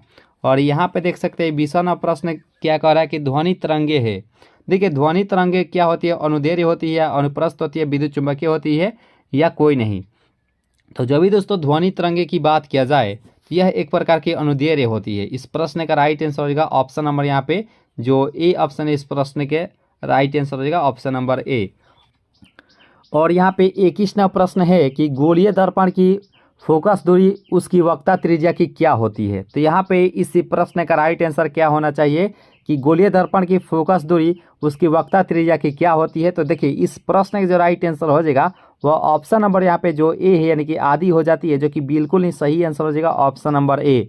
और वहीं अगर संबंध की बात किया जाता तो ए बराबर क्या होता है, तो ए बराबर r/2 होता है। अगर r का मान है, अगर त्रिज्या का मान ज्ञात करना होता तो यह तिरछा तिरछी गुना कर देते, यानी कि r बराबर हो जाता है 2f। तो यहाँ पे इस प्रश्न का राइट आंसर हो जाएगा ऑप्शन नंबर यहाँ पे जो ए ऑप्शन इस प्रश्न का सही आंसर हो जाएगा। और ये प्रश्न उत्तर देखते हैं आपका आंसर आ जाना चाहिए कि उत्तल दर्पण द्वारा बना प्रतिबिंब कैसा होता है। हम लोग उत्तल दर्पण की बात कर लें तो उत्तल दर्पण में बना प्रतिबिंब जो होता है वह वस्तु से छोटा होता है। और उत्तल दर्पण का उपयोग जो है और गाड़ियों के साइड मिरर यानी गाड़ियों के पक्ष दर्पण में जो है उत्तल दर्पण का उपयोग किया जाता है। और समतल दर्पण में वस्तु से बराबर प्रतिबिंब बनता है और अवतल दर्पण में जो है वस्तु से बड़ा प्रतिबिंब बनता है। और एक दोस्तों क्वेश्चन पूछ लिया जाता है कि हजामती दर्पण में जो है वह किस दर्पण का उपयोग किया जाता है। कमेंट बॉक्स में आपका आंसर जरूर ही आना चाहिए कि हजामती दर्पण में जो है वह किस दर्पण का उपयोग किया जाता है। और एक दोस्तों क्वेश्चन भी पूछ लिया जाता है कि गाड़ियों के हेडलाइट में किस दर्पण का उपयोग किया जाता है। तो गाड़ियों के हेडलाइट अगर कहे तो अवतल दर्पण का उसमें उपयोग किया जाता है। देखिए हेडलाइट में अवतल दर्पण का उपयोग किया जाता है और गाड़ियों के साइड मिरर यानी कि पक्ष दर्पण में जो है वह उत्तल दर्पण का उपयोग किया जाता है। तो उम्मीद करते हैं ये सभी आसानी से समझ गए होंगे। तो यहाँ पे इस प्रश्न का राइट आंसर क्या होना चाहिए कि उत्तल दर्पण द्वारा बना प्रतिबिंब कैसा होता है, तो काल्पनिक तथा सीधा होता है। ठीक है, इस प्रश्न का राइट आंसर हो जाएगा ऑप्शन नंबर सी। सी जो है इस प्रश्न का सही आंसर हो जाएगा। तो उम्मीद करते हैं आप सभी आंसर बता दिए होंगे कि हजामती दर्पण में किस दर्पण का उपयोग किया जाता है। तो उसमें जो है अवतल दर्पण का उपयोग किया जाता है। जो भी दोस्तों अवतल दर्पण बताए थे उनका बिल्कुल ही सही आंसर हो जाएगा। तो उम्मीद करते हैं यहाँ तक जो सेशन है आप सभी बहुत ही अच्छे से कवर किए होंगे। और वीडियो अगर अच्छी लग रही हो तो लाइक जरूर ही कीजिएगा दोस्तों। और अगर चैनल से अगर नए जुड़े हो तो जरूर ही सब्सक्राइब कर लीजिए। आपके लिए बेहद ही महत्वपूर्ण ये सेशन है और अपने दोस्तों में भी शेयर करते रहिएगा वीडियो को। ठीक है, और यहाँ पे प्रश्न की प्रकाश तरंग का उदाहरण इनमें से कौन सा हो जाएगा। 4 ऑप्शन आपको दिया गया है, चारों ऑप्शन में से कौन सा जो ऑप्शन है वह सही आंसर हो जाएगा। तो देखिए प्रकाश तरंग जो उदाहरण होता है तो विद्युत चुंबकीय तरंग का उदाहरण होता है। ठीक है, तो इस प्रश्न का राइट आंसर हो जाएगा ऑप्शन नंबर बी। बी जो इस प्रश्न का सही आंसर हो जाएगा। B is the right answer for this question. और यहाँ पे प्रश्न है कि फोटोग्राफी कैमरे का अभिदृश्यक लेंस होता है। यहाँ पे इस प्रश्न का राइट आंसर क्या होगा दोस्तों, देखिए फोटोग्राफी के कैमरे का अभिदृश्यक लेंस का अगर बात किया जाए तो इसमें जो है उत्तल लेंस का उपयोग किया जाता है। इस प्रश्न का राइट आंसर हो जाएगा ऑप्शन नंबर यहाँ पे जो बी ऑप्शन है, इस प्रश्न का सही आंसर हो जाएगा ऑप्शन नंबर बी। तो चलिए दोस्तों नेक्स्ट प्रश्न को कवर करते हैं। और यहाँ पे प्रश्न है कि E = mc² को प्रतिपादित किया था। तो ये प्रश्नोत्तर देखते ही आपका आंसर आ गया होगा कि ई बराबर mc² को प्रतिपादित किया था। तो आइंस्टीन जो भी दोस्त बताए हैं ऑप्शन नंबर बी, उनका बिल्कुल ही सही आंसर हो जाएगा option number B. B is the right answer for this question. और यहाँ पे प्रश्न है कि थोरियम का नाभिक को बदला जा सकता है। यहाँ पे इस प्रश्न का राइट आंसर क्या होगा दोस्तों कि थोरियम का नाभिक को बदला जा सकता है। तो देखिए इस प्रश्न का जो राइट आंसर हो जाएगा 26 का, वह हो जाएगा ऑप्शन नंबर ए, यानी कि यूरेनियम में। इस प्रश्न का राइट आंसर हो जाएगा option number A is the right answer for this question. और यहाँ पे प्रश्न है कि फ्यूज के पदार्थ का होना चाहिए, ठीक है, उच्च प्रतिरोध, निम्न गलनांक, उच्च गलनांक या ए और बी दोनों। तो यहाँ पे इस प्रश्न का राइट आंसर क्या होना चाहिए दोस्तों कि फ्यूज के पदार्थ का होना चाहिए। देखिए इस प्रश्न का जो राइट आंसर हो जाएगा वह ए एवं बी दोनों होना चाहिए, ठीक है, उच्च प्रतिरोध भी होना चाहिए और निम्न गलनांक भी होना चाहिए। तो इस प्रश्न का राइट आंसर हो जाएगा ऑप्शन नंबर सी जो इस प्रश्न का राइट आंसर हो जाएगा। और यहाँ पे प्रश्न है कि निम्न विद्युत चुंबकीय तरंगों में किसकी आवृत्ति अधिकतम होगी। देखिए यहाँ पे आवृत्ति का बात किया जाता है। कमेंट बॉक्स से आपका आंसर जरूर ही आना चाहिए कि आवृत्ति का जो है और मात्रा क्या होता है। कमेंट बॉक्स से आपका आंसर जरूर ही बताना चाहिए, ठीक है। तो आवृत्ति का मात्रा क्या होता है, कमेंट बॉक्स से आपका आंसर जरूर ही आना चाहिए दोस्तों। तो यहाँ पे बताना है कि विद्युत चुंबकीय तरंगों में किसकी आवृत्ति जो है अधिकतम होती है।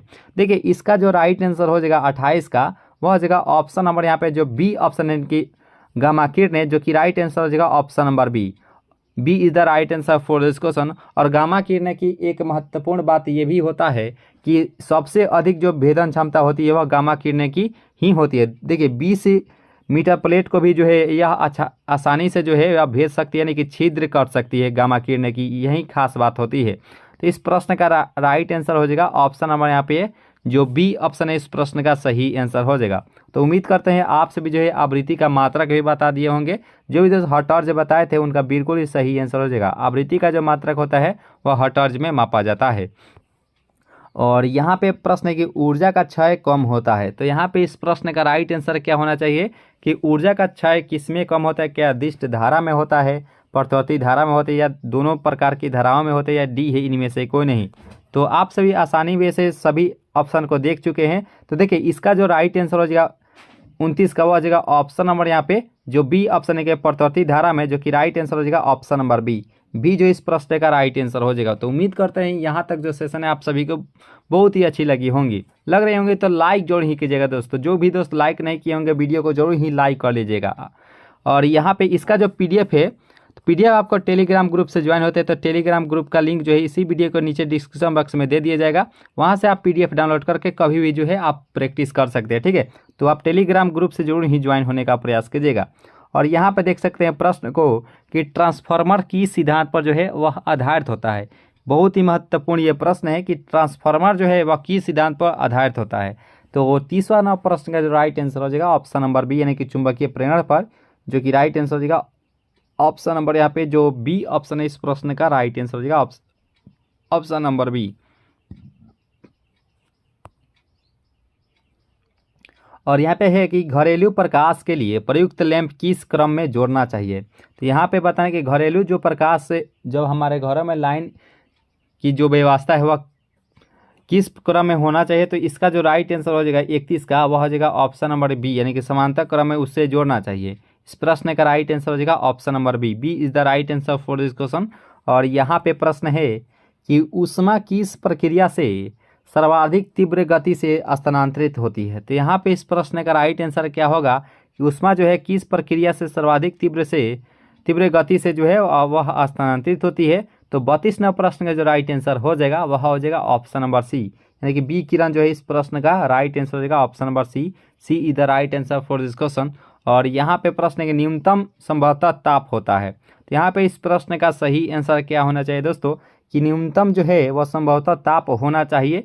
तो इसका जो राइट आंसर हो जाएगा 33 का, हो जाएगा ऑप्शन नंबर, यानी कि माइनस जो है 273 सेंटीग्रेड होना चाहिए, ठीक है। तो इस प्रश्न का राइट आंसर हो जाएगा ऑप्शन नंबर ए जो इस प्रश्न का सही आंसर हो जाएगा। और यहाँ पे प्रश्न है कि यदि वायुमंडल न होती तो दिन की अवधि होती। तो यहाँ पे 34 नंबर प्रश्न का राइट आंसर क्या होगा कि यदि वायुमंडल न होती तो दिन की अवधि होती है। तो इसका जो राइट आंसर हो जाएगा 34 का, वह हो जाएगा ऑप्शन नंबर यानी कि कम होती। ठीक है, तो इस प्रश्न का राइट आंसर हो जाएगा option number A is the right answer for this question. और यहाँ पे बता दीजिए कि सूर्य ग्रहण के समय सूर्य का कौन सा भाग जो है दिखाई देता है। यहाँ पे इस प्रश्न का राइट आंसर क्या होगा कि सूर्य ग्रहण के समय सूर्य का कौन सा जो भाग है वह दिखाई देता है। तो 35वां प्रश्न का जो राइट आंसर हो जाएगा वह हो जाएगा ऑप्शन नंबर बी, यानी किरीट जो है इस प्रश्न का राइट आंसर हो जाएगा ऑप्शन नंबर बी जो इस प्रश्न का राइट आंसर हो जाएगा। और यहाँ पे देखिए प्रश्न को कि सूर्य के प्रकाश का आंतरिक परिवर्तन हो सकता है यदि प्रकाश को गुजरा जाए। ठीक है, तो यहाँ पे इसका राइट आंसर क्या होगा कि सूर्य के प्रकाश का आंतरिक परिवर्तन हो सकता है यदि प्रकाश से को गुजरा जाए। तो यहाँ पे इसका जो राइट आंसर हो जाएगा 36 का वह हो जाएगा ऑप्शन नंबर सी, कांच से वायु में जाना चाहिए। तो इस प्रश्न का राइट आंसर हो जाएगा ऑप्शन नंबर यहाँ पे जो सी ऑप्शन है इस प्रश्न का सही आंसर हो जाएगा ऑप्शन नंबर सी। प्रश्न है कि निम्नलिखित में किसका अपवर्तनांक सर्वाधिक होता है। तो यहाँ पे इस प्रश्न का राइट आंसर क्या होना चाहिए दोस्तों कि किसका जो अपवर्तनांक जो होता है वह सबसे अधिक होता है। जब भी दोस्तों अपवर्तनांक की बात किया जाए तो यह बैगनी का इस प्रश्न का राइट आंसर हो जाएगा ऑप्शन नंबर बी जो इस प्रश्न का राइट आंसर हो जाएगा। और सबसे कम अपवर्तनांक किसका होता है तो वह लाल रंग का होता है, क्योंकि लाल रंग का जो तरंग दैर्घ्य होता है वह सबसे अधिक होता है और बैगनी रंग का जो तरंग दैर्घ्य होता है वह सबसे कम होता है, इसलिए जो है इसका अपवर्तनांक जो है सबसे अधिक होता है। ठीक है, तो इस प्रश्न का राइट आंसर हो जाएगा ऑप्शन नंबर बी। और यहाँ पे प्रश्न है कि निम्न में किस विद्युत चुंबकीय तरंग की जो तरंग दैर्घ्य जो होता है वह सबसे ज़्यादा होता है। जब भी दोस्तों तरंग दैर्घ्य अगर ज़्यादा की बात किया जाए तो इस प्रश्न का राइट आंसर हो जाएगा ऑप्शन नंबर बी, यानी कि औरक्त जो किरणें होती है इसकी तरंग दैर्घ्य सबसे ज़्यादा होती है। और गामा किरणें की एक महत्वपूर्ण बात यह भी होता है इसकी जो भेदन क्षमता होती है वह सबसे अधिक इसकी भेदन क्षमता होती है, यानी कि 20 मीटर प्लेट को भी जो है यह आसानी वे से छिद्र कर सकती है, यानी कि पार कर सकती है। तो इस प्रश्न का राइट आंसर हो जाएगा ऑप्शन नंबर यहाँ पे जो बी ऑप्शन है इस प्रश्न का सही आंसर हो जाएगा। और यहाँ पे बात करें कि प्रकाश की चाल सबसे पहले ज्ञात की थी। जब भी दोस्तों यहाँ पे सबसे पहले यहाँ पे लिखा हुआ रहेगा तो ये रोमर के द्वारा जो है इस प्रश्न का राइट आंसर रहेगा, यानी कि प्रकाश की जो चाल है वह सबसे पहले रोमर के द्वारा जो है वह ज्ञात किया गया था। अब प्रकाश की जो चाल की बात करें तो हम सभी जानते हैं कि 3 × 10⁸ मीटर पर सेकेंड जो होता है वह निर्वात में प्रकाश की चाल होता है। तो इस प्रश्न का राइट आंसर हो जाएगा ऑप्शन नंबर बी। और फैराडे किसका मात्रक होता है वह धारिता का मात्रक फैराडे होता है, याद रखिएगा दोस्तों धारिता का मात्रक फैराडे होता है। वह वेबर किसका मात्रक होता है तो चुंबकीय फ्लक्स का जो है मात्रक वेबर होता है, ये भी याद रखिएगा। तो तीसरा नंबर प्रश्न का राइट आंसर हो जाएगा ऑप्शन नंबर बी। और यहाँ पे प्रश्न है कि सरल सूक्ष्मदर्शी में वस्तु को रखा जाता है। यहाँ पे इस प्रश्न का राइट आंसर क्या होना चाहिए दोस्तों कि सरल सूक्ष्मदर्शी में वस्तु को कहाँ रखा जाता है तो लेंस और प्रकाश के बीच रखा जाता है। ठीक है, तो यहाँ पे चौथा नंबर प्रश्न का राइट आंसर हो जाएगा ऑप्शन नंबर यहाँ पे जो जो ए ऑप्शन है इस प्रश्न का सही आंसर हो जाएगा ऑप्शन नंबर ए। और यहाँ पर देखिए 5 नंबर प्रश्न को जो कि काफ़ी महत्वपूर्ण ये सवाल है कि जब प्रकाश वायु से कांच में जाता है तो उस समय क्या परिवर्तन होता है। 4 ऑप्शन आप अच्छे से देख लीजिए, इस चारों ऑप्शन में से कौन सा जो ऑप्शन है वह सही इसका आंसर हो जाएगा।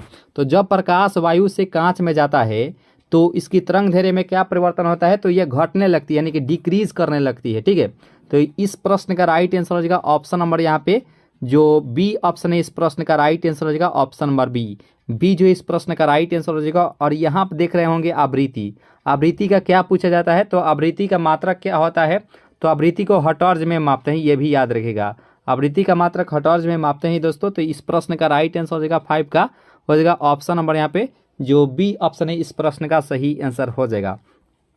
और यहाँ पे 6 नंबर प्रश्न से हम लोग बहुत ही ज़्यादा क्वेश्चंस को देखेंगे क्योंकि इससे रिलेटेड कई बार जो है एग्जाम में प्रश्नोत्तर पूछ लिए जाते हैं बार क्वेश्चन। ठीक है, पूर्ण आंतरिक परावर्तन से रिलेटेड। तो यहाँ पे 6 नंबर प्रश्न है कि पूर्ण आंतरिक परावर्तन होता है जब प्रकाश जाता है। तो यह इसका राइट आंसर क्या होगा। चारों ऑप्शन को आप सही से देख लीजिए, क्या हीरे से कांच में, जल से कांच में, वायु से जल में या वायु से कांच में। तो पूर्ण आंतरिक परावर्तन होता है जब प्रकाश जाता है तो हीरे से कांच में जो है इस प्रश्न का राइट आंसर हो जाएगा ऑप्शन नंबर ए जो इस प्रश्न का राइट आंसर हो जाएगा। और एक दोस्तों क्वेश्चन आप सुने होंगे मृग मरीचिका की घटना।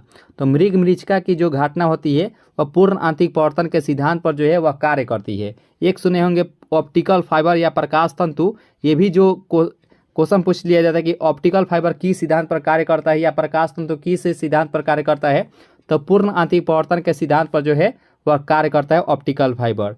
तो यहाँ पे 6 नंबर प्रश्न का राइट आंसर हो जाएगा ऑप्शन नंबर जो यहाँ पे जो ए ऑप्शन है इस प्रश्न का राइट आंसर हो जाएगा, हीरे से कांच में जो है इस प्रश्न का राइट आंसर हो जाएगा। और एक दोस्तों आपके लिए प्रश्न है कि हीरे का अपवर्तनांक क्या होता है। कमेंट बॉक्स में आप इसका आंसर बताने का प्रयास कीजिएगा कि हीरे का अपवर्तनांक क्या होता है। और बात करें हीरे की क्रांति कोण के बारे में, तो हीरा का जो क्रांति कोण होता है वह 24.4 डिग्री जो है वह हीरा का क्रांति कोण होता है, ये भी याद रखिएगा। तो आपका आंसर जरूर ही आना चाहिए कि हीरे का अपवर्तनांक कितना होता है, ठीक है। और यहाँ पे प्रश्न आप देख सकते हैं कि हम अभी ही बताए हैं कि प्रकाश तंतु जो है वह किस सिद्धांत पर कार्य करता है। तो प्रकाश तंतु का है या ऑप्टिकल फाइबर ज़्यादातर आपको लिखा हुआ दिखाई देगा क्वेश्चन में, ठीक है, क्योंकि ऑप्टिकल फाइबर जो है वह प्रकाश तंतु का इंग्लिश होता है। तो प्रकाश तंतु जो है वह कार्य करता है पूर्ण आंतरिक परावर्तन के सिद्धांत पर। तो इस प्रश्न का राइट आंसर हो जाएगा ऑप्शन नंबर यहाँ पे जो ए ऑप्शन इस प्रश्न का राइट आंसर हो जाएगा। तो उम्मीद करते हैं आप सभी जो है वह हीरे का अपवर्तनांक भी बता दिए होंगे कि हीरे का अपवर्तनांक जो भी 2.42 बताए हैं उनका बिल्कुल ही सही आंसर हो जाएगा। हीरे का अपवर्तनांक जो है 2.42 होता है। और हीरे की बात करें या प्रकृति में सबसे अधिक अपवर्तनांक जो होता है वह हीरे का ही होता है।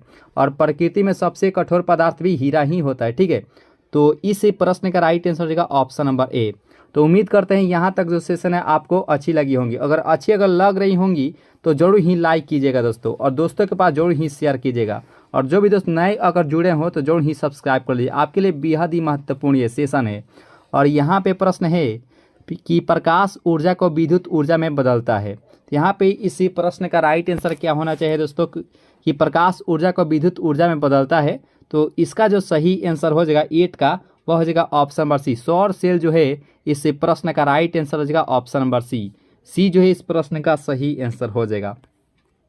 और यहाँ में 9 नंबर प्रश्न आप देखते ही इसका आंसर बता दिए होंगे कि यांत्रिक ऊर्जा को विद्युत ऊर्जा में बदलता है। तो यहाँ पे इसका राइट आंसर क्या होगा कि यांत्रिक ऊर्जा को विद्युत ऊर्जा में बदलता है। तो ये डायनेमो जो है इसी का राइट आंसर हो जाएगा ऑप्शन नंबर ए जो है इस प्रश्न का सही आंसर हो जाएगा ऑप्शन नंबर ए। और देखिए यहाँ पे प्रश्न को कि सूर्य के केंद्र का ताप कितना होता है। यहाँ पे इस प्रश्न का राइट आंसर क्या होना चाहिए दोस्तों कि 4 ऑप्शन आपको दिया गया है, चारों ऑप्शन में से कौन सा जो ऑप्शन है वह सही आंसर हो जाएगा कि सूर्य के केंद्र का ताप कितना होता है। तो देखिए 1.5 × 10⁻7 के होता है, ठीक है, 10⁻7 के। तो देखेंगे किस ऑप्शन में है, तो ये ऑप्शन नंबर ए में ही दिया गया है जो कि राइट आंसर हो जाएगा ऑप्शन नंबर ए। इसका जो PDF है आपको टेलीग्राम ग्रुप से ज्वाइन होते हैं तो इसका PDF डाउनलोड करके आप जो है कभी भी प्रैक्टिस कर सकते हैं, क्योंकि प्रैक्टिस मेक्स परफेक्ट। तो आप जो है हमेशा प्रैक्टिस करते रहिएगा दोस्तों, ठीक है। तो आप PDF जरूर ही डाउनलोड करके प्रैक्टिस कर सकते हैं। डिस्क्रिप्शन बॉक्स में टेलीग्राम ग्रुप का जो है वह लिंक दिया रहेगा, ठीक है। और यहाँ पे प्रश्न है कि सूर्य के केंद्र का दाब कितना होता है। यहाँ पे दाब का बात किया गया है। तो दाब की बात करें तो दाब का जो मात्रक हो जाएगा वह पास्कल होता है, ठीक है। आपको सभी को मालूम होगा कि दाब का मात्रक पास्कल होता है। और यहाँ पे सूर्य के केंद्र का दाब कितना होता है, तो इसका राइट आंसर भी अब तक आप दे दिए होंगे कि इसका राइट आंसर क्या होगा। तो ये 2 × 10⁻16 न्यूटन प्रति वर्ग मीटर होता है, जो कि ऑप्शन नंबर सी में ही दिया गया है, जो कि राइट आंसर हो जाएगा। और बल का मात्रक न्यूटन होता है, ये भी याद रखिएगा, ठीक है। तो इस प्रश्न का राइट आंसर हो जाएगा option number C is the right answer for this question. और यहाँ पे प्रश्न आप देख रहे होंगे स्क्रीन पर, जो कि काफ़ी ये महत्वपूर्ण ये सवाल है कि परमाणु रिएक्टर आधारित होता है। जब भी दोस्तों देखिए परमाणु रिएक्टर का है या परमाणु बम का है, ये दोनों जो होता है ये नाभिकीय विखंडन पर ही आधारित होता है, जो कि राइट आंसर हो जाएगा ऑप्शन नंबर बी जो है इस प्रश्न का राइट आंसर हो जाएगा। और एक दोस्तों क्वेश्चन पूछ लिया जाता है कि सूर्य की जो किरण होता है यानी कि सूर्य के जो प्रकाश होता है या हाइड्रोजन बम होता है, हाइड्रोजन बम का या सूर्य के प्रकाश का, ये दोनों जो है वह नाभिकीय संलयन के सिद्धांत पर जो है वह आधारित रहता है, यानी कि नाभिकीय संलयन इस पर कार्य करता है। तो इस प्रश्न का जो राइट आंसर हो जाएगा वह ऑप्शन नंबर बी के साथ जाएंगे, जो कि बिल्कुल ही सही आंसर हो जाएगा option number B is the right answer for this question. तो चलिए दोस्तों नेक्स्ट प्रश्न को कवर करते हैं।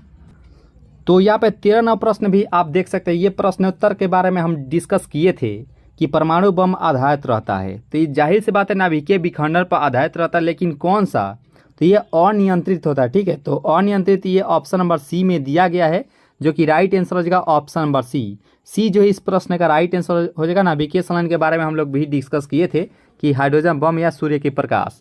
तो इस प्रश्न का राइट आंसर हो जाएगा ऑप्शन नंबर सी। तो उम्मीद करते हैं यहाँ तक जो सेशन है आप सभी बहुत ही अच्छे से कवर किए होंगे।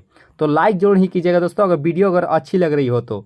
और यहाँ पे देखिए, यहाँ प्रश्न भी पूछ दिया गया है कि हाइड्रोजन बम आधारित रहता है, तो हम लोग आंख मूंद कर भी हम लोग बता देंगे कि नाभिकीय संलयन पर आधारित रहता है, जो कि बिल्कुल ही सही आंसर हो जाएगा ऑप्शन नंबर बी।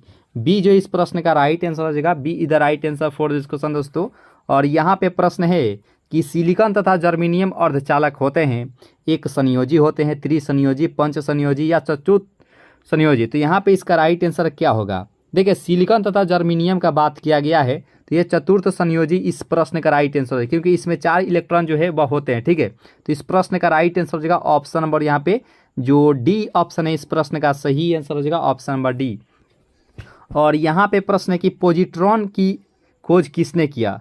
तो यहाँ पे पॉजिट्रॉन का बात किया गया है तो इसका राइट आंसर क्या होगा? देखिए, पॉजिट्रॉन की बात किया जाए तो यह एंडरसन के द्वारा किया गया है। इस प्रश्न का राइट आंसर हो जाएगा ऑप्शन नंबर यहाँ पे जो सी ऑप्शन है, इस प्रश्न का सही आंसर हो जाएगा ऑप्शन नंबर सी। और एक दोस्तों क्वेश्चन पूछ लिया जाता है जो कि आपको आंसर बताना है कि इलेक्ट्रॉन की खोजकर्ता कौन है। कमेंट बॉक्स में आपका जरूर ही आंसर आना चाहिए कि इलेक्ट्रॉन की खोजकर्ता कौन है दोस्तों। और यहाँ पे प्रश्न है कि 1 कूलम आवेश से बराबर होता है। तो वैसे बात करें आवेश पर जो चार्ज रहता है तो 1.6 गुने 10⁻⁻19 कूलम होता है। ठीक है, तो क्वांटिमीकरण से जो है इसका राइट आंसर होता है, देखिए, एक में अगर 1.6 गुने 10⁻⁻19 से अगर भाग देते हैं तो ये जो दशमलव है यहाँ पे जीरो हो, ये दशमलव हटेगा तो यहाँ पे जीरो हो जाएगा। ठीक है, तो फिर से अगर ये अगर ऊपर जाता है तो 10 के पावर माइनस नहीं, ये तो प्लस में हो जाता है, तो 10 के पावर जो है यह प्लस में हो जाता है। ठीक है, यहाँ पे 19, अगर 19 में से एक यहाँ पे जीरो लेंगे तो यहाँ पे एक 18 हो जाएगा। और फिर 16 से अगर भाग देते हैं तो ये हो जाता है 6.25 गुने 10 के पावर 18 इलेक्ट्रॉन, जो कि यहाँ पे इसका राइट आंसर हो जाएगा ऑप्शन नंबर यहाँ पे जो ए ऑप्शन इस प्रश्न का सही आंसर हो जाएगा ऑप्शन नंबर ए। क्वांटिमीकरण पढ़े होंगे तो क्यू बराबर होता है ए नी, जो कि इसी सूत्र पर जो है आप बनाएंगे तो इसका राइट आंसर आ जाता है इतना ही। ठीक है, तो इस प्रश्न का राइट आंसर हो जाएगा ऑप्शन नंबर यहाँ पे जो ए ऑप्शन है, इस प्रश्न का राइट आंसर है। आवेश का मात्रा कूलम होता है, ये भी याद रखिएगा। और यहाँ पे प्रश्न है कि किसी तार की प्रतिरोधकता निर्भर करती है। तो कमेंट बॉक्स में आपका आंसर जरूर ही आना चाहिए कि प्रतिरोधक का जो मात्रक होता है इसका राइट आंसर क्या होना चाहिए। इसका राइट आंसर क्या होगा दोस्तों कि प्रतिरोधकता का मात्रा क्या होता है? तो यहाँ पे किसी तार की जो प्रतिरोधकता निर्भर करती है तो यह इसकी निर्भर करती है पदार्थ की जो है पदार्थ पर, इसका राइट आंसर हो जाएगा ऑप्शन नंबर यहाँ पे जो बी ऑप्शन इस प्रश्न का राइट आंसर हो जाता है। उम्मीद करते हैं आप सभी जो है प्रतिरोधकता का मात्रक ओम मीटर बताए होंगे। जो भी दोस्तों ओम मीटर इसका मात्रक बताएं, जो कि बिल्कुल ही सही आंसर हो जाएगा। ओम मीटर जो है प्रतिरोधकता का मात्रक होता है। और यहाँ पे 19वां प्रश्न है कि 1 वाट घंटा बराबर होता है। यहाँ पे इसका राइट आंसर क्या होना चाहिए कि 1 वाट घंटा कितने के बराबर होता है? तो 19वां प्रश्न के जो राइट आंसर हो जाएगा वह 3.6 गुने 10 के पावर 3 जूल के बराबर होता है। यहाँ पे इस प्रश्न का राइट आंसर हो जाएगा ऑप्शन नंबर यहाँ पे जो बी ऑप्शन है, इस प्रश्न का राइट आंसर हो जाएगा ऑप्शन नंबर बी। और एक दोस्तों क्वेश्चन पूछ लिया जाता है, हम लोग बहुत पहले उस क्वेश्चन को डिस्कस किए थे कि 1 हॉर्स पावर जो है वह कितने वाट के बराबर होता है। 1 हॉर्स पावर कितने वाट के बराबर होता है? कमेंट बॉक्स से आपका जरूर ही आंसर आना चाहिए कि वाट जो होता है वह शक्ति का मात्रक होता है। यह भी याद रखिएगा दोस्तों कि शक्ति का मात्रक वाट होता है और 1 हॉर्स पावर कितने वाट के बराबर होता है। जरूर ही इसका आंसर देने का प्रयास कीजिएगा। और यहाँ पे प्रश्न है कि मैक संख्या का उपयोग किसकी चाल निर्धारण के लिए किया जाता है? तो मैक संख्या यहाँ पे बताना है। देखिए, मैक संख्या जब भी इसका बात किया जाए तो यह इसका उपयोग किया जाता है विमान में किया जाता है। ठीक है, इसका राइट आंसर हो जाएगा ऑप्शन नंबर यहाँ पे जो सी ऑप्शन है, इस प्रश्न का सही आंसर हो जाएगा। और 1 हॉर्स पावर कितने वाट के बराबर होता है? तो 746 वाट आप सुने होंगे, तो 746 वाट के बराबर होता है 1 हॉर्स पावर। जो भी दोस्त 746 वाट बताए हैं उनका बिल्कुल ही सही आंसर हो जाएगा। ठीक है, तो यहाँ पे इस प्रश्न का राइट आंसर हो जाएगा ऑप्शन नंबर सी। और यहाँ पे प्रश्न है कि एक तार बैटरी में प्रयुक्त विद्युत अवघट्य होता है। यहाँ पे हाइड्रोक्लोरिक अम्ल होता है क्या, सल्फ्यूरिक एसिड, नाइट्रिक अम्ल या आसत अम्ल? तो यहाँ पे इसका राइट आंसर क्या होगा कि एक कार बैटरी में प्रयुक्त विद्युत अवघट्य होता है। तो देखिए, इसका जो राइट आंसर हो जाएगा 21 का वह हो जाएगा ऑप्शन नंबर यहाँ पे जो बी ऑप्शन है कि सल्फ्यूरिक एसिड, जो कि राइट आंसर हो जाएगा ऑप्शन नंबर बी। बी जो है इस प्रश्न का राइट आंसर हो जाएगा। और H2SO4 इसका सूत्र होता है इसे जो है अम्लों का भी राजा कहा जाता है। अम्लों का राजा H2SO4 को कहा जाता है, जो कि राइट आंसर हो जाएगा ऑप्शन नंबर बी जो है इस प्रश्न का राइट आंसर हो जाएगा। तो उम्मीद करते हैं यहाँ तक जो सेशन है आप सभी बहुत ही अच्छे से कवर किए होंगे। और जो भी दोस्त लाइक नहीं किए होंगे वीडियो को जरूर ही लाइक कर लीजिएगा दोस्तों। और जो भी दोस्त नए अगर जुड़े हों तो जरूर ही सब्सक्राइब कर लीजिएगा इस चैनल को, ठीक है। और अपने दोस्तों में भी जरूर शेयर करने का प्रयास कीजिएगा। और यहाँ पे देखिए ये प्रश्नोत्तर देखते ही आपका आंसर आ गया होगा कि स्पष्ट दर्शन की न्यूनतम दूरी होती है। देखिए स्पष्ट दृष्टि की न्यूनतम दूरी जो होती है वह 25 सेंटीमीटर होती है, ठीक है। जब भी दोस्तों स्पष्ट अगर कहेगा न्यूनतम दूरी तो 25 सेंटीमीटर होती है। तो इसका राइट आंसर होगा ऑप्शन नंबर सी। और वहीं अगर अधिकतम की बात किया जाए तो वह अनंत होती है। और वहीं अगर फोकस दूरी का बात किया जाए कि मनुष्य की फोकस दूरी कितनी होनी चाहिए न्यूनतम, तो न्यूनतम उसकी फोकस दूरी होती है और 2 सेंटीमीटर होती है। फोकस दूरी का बात किया जाए तो 2 सेंटीमीटर होती है। और न्यूनतम दूरी का है तो 25 सेंटीमीटर होती है। और अधिकतम का है तो वह अनंत होती है, इन्फिनिटिव होती है, याद रखेगा। तो इस प्रश्न का राइट आंसर हो जाएगा ऑप्शन नंबर सी। और यहाँ पे प्रश्न है कि प्रकाश के तरंग सिद्धांत को किसने प्रतिपादित किया था? तो न्यूटन बाबा, रदरफोर्ड, वेबर या हाइगेंस। तो यहाँ पे इसका राइट आंसर क्या होगा कि प्रकाश के तरंग सिद्धांत को किसने प्रतिपादित किया था? तो 23 नंबर प्रश्न का जो राइट आंसर हो जाएगा वह हाइगेंस जो है इस प्रश्न का राइट आंसर हो जाएगा ऑप्शन नंबर सी जो है इस प्रश्न का राइट आंसर हो जाएगा। तो चलिए दोस्तों नेक्स्ट प्रश्न को कवर करते हैं।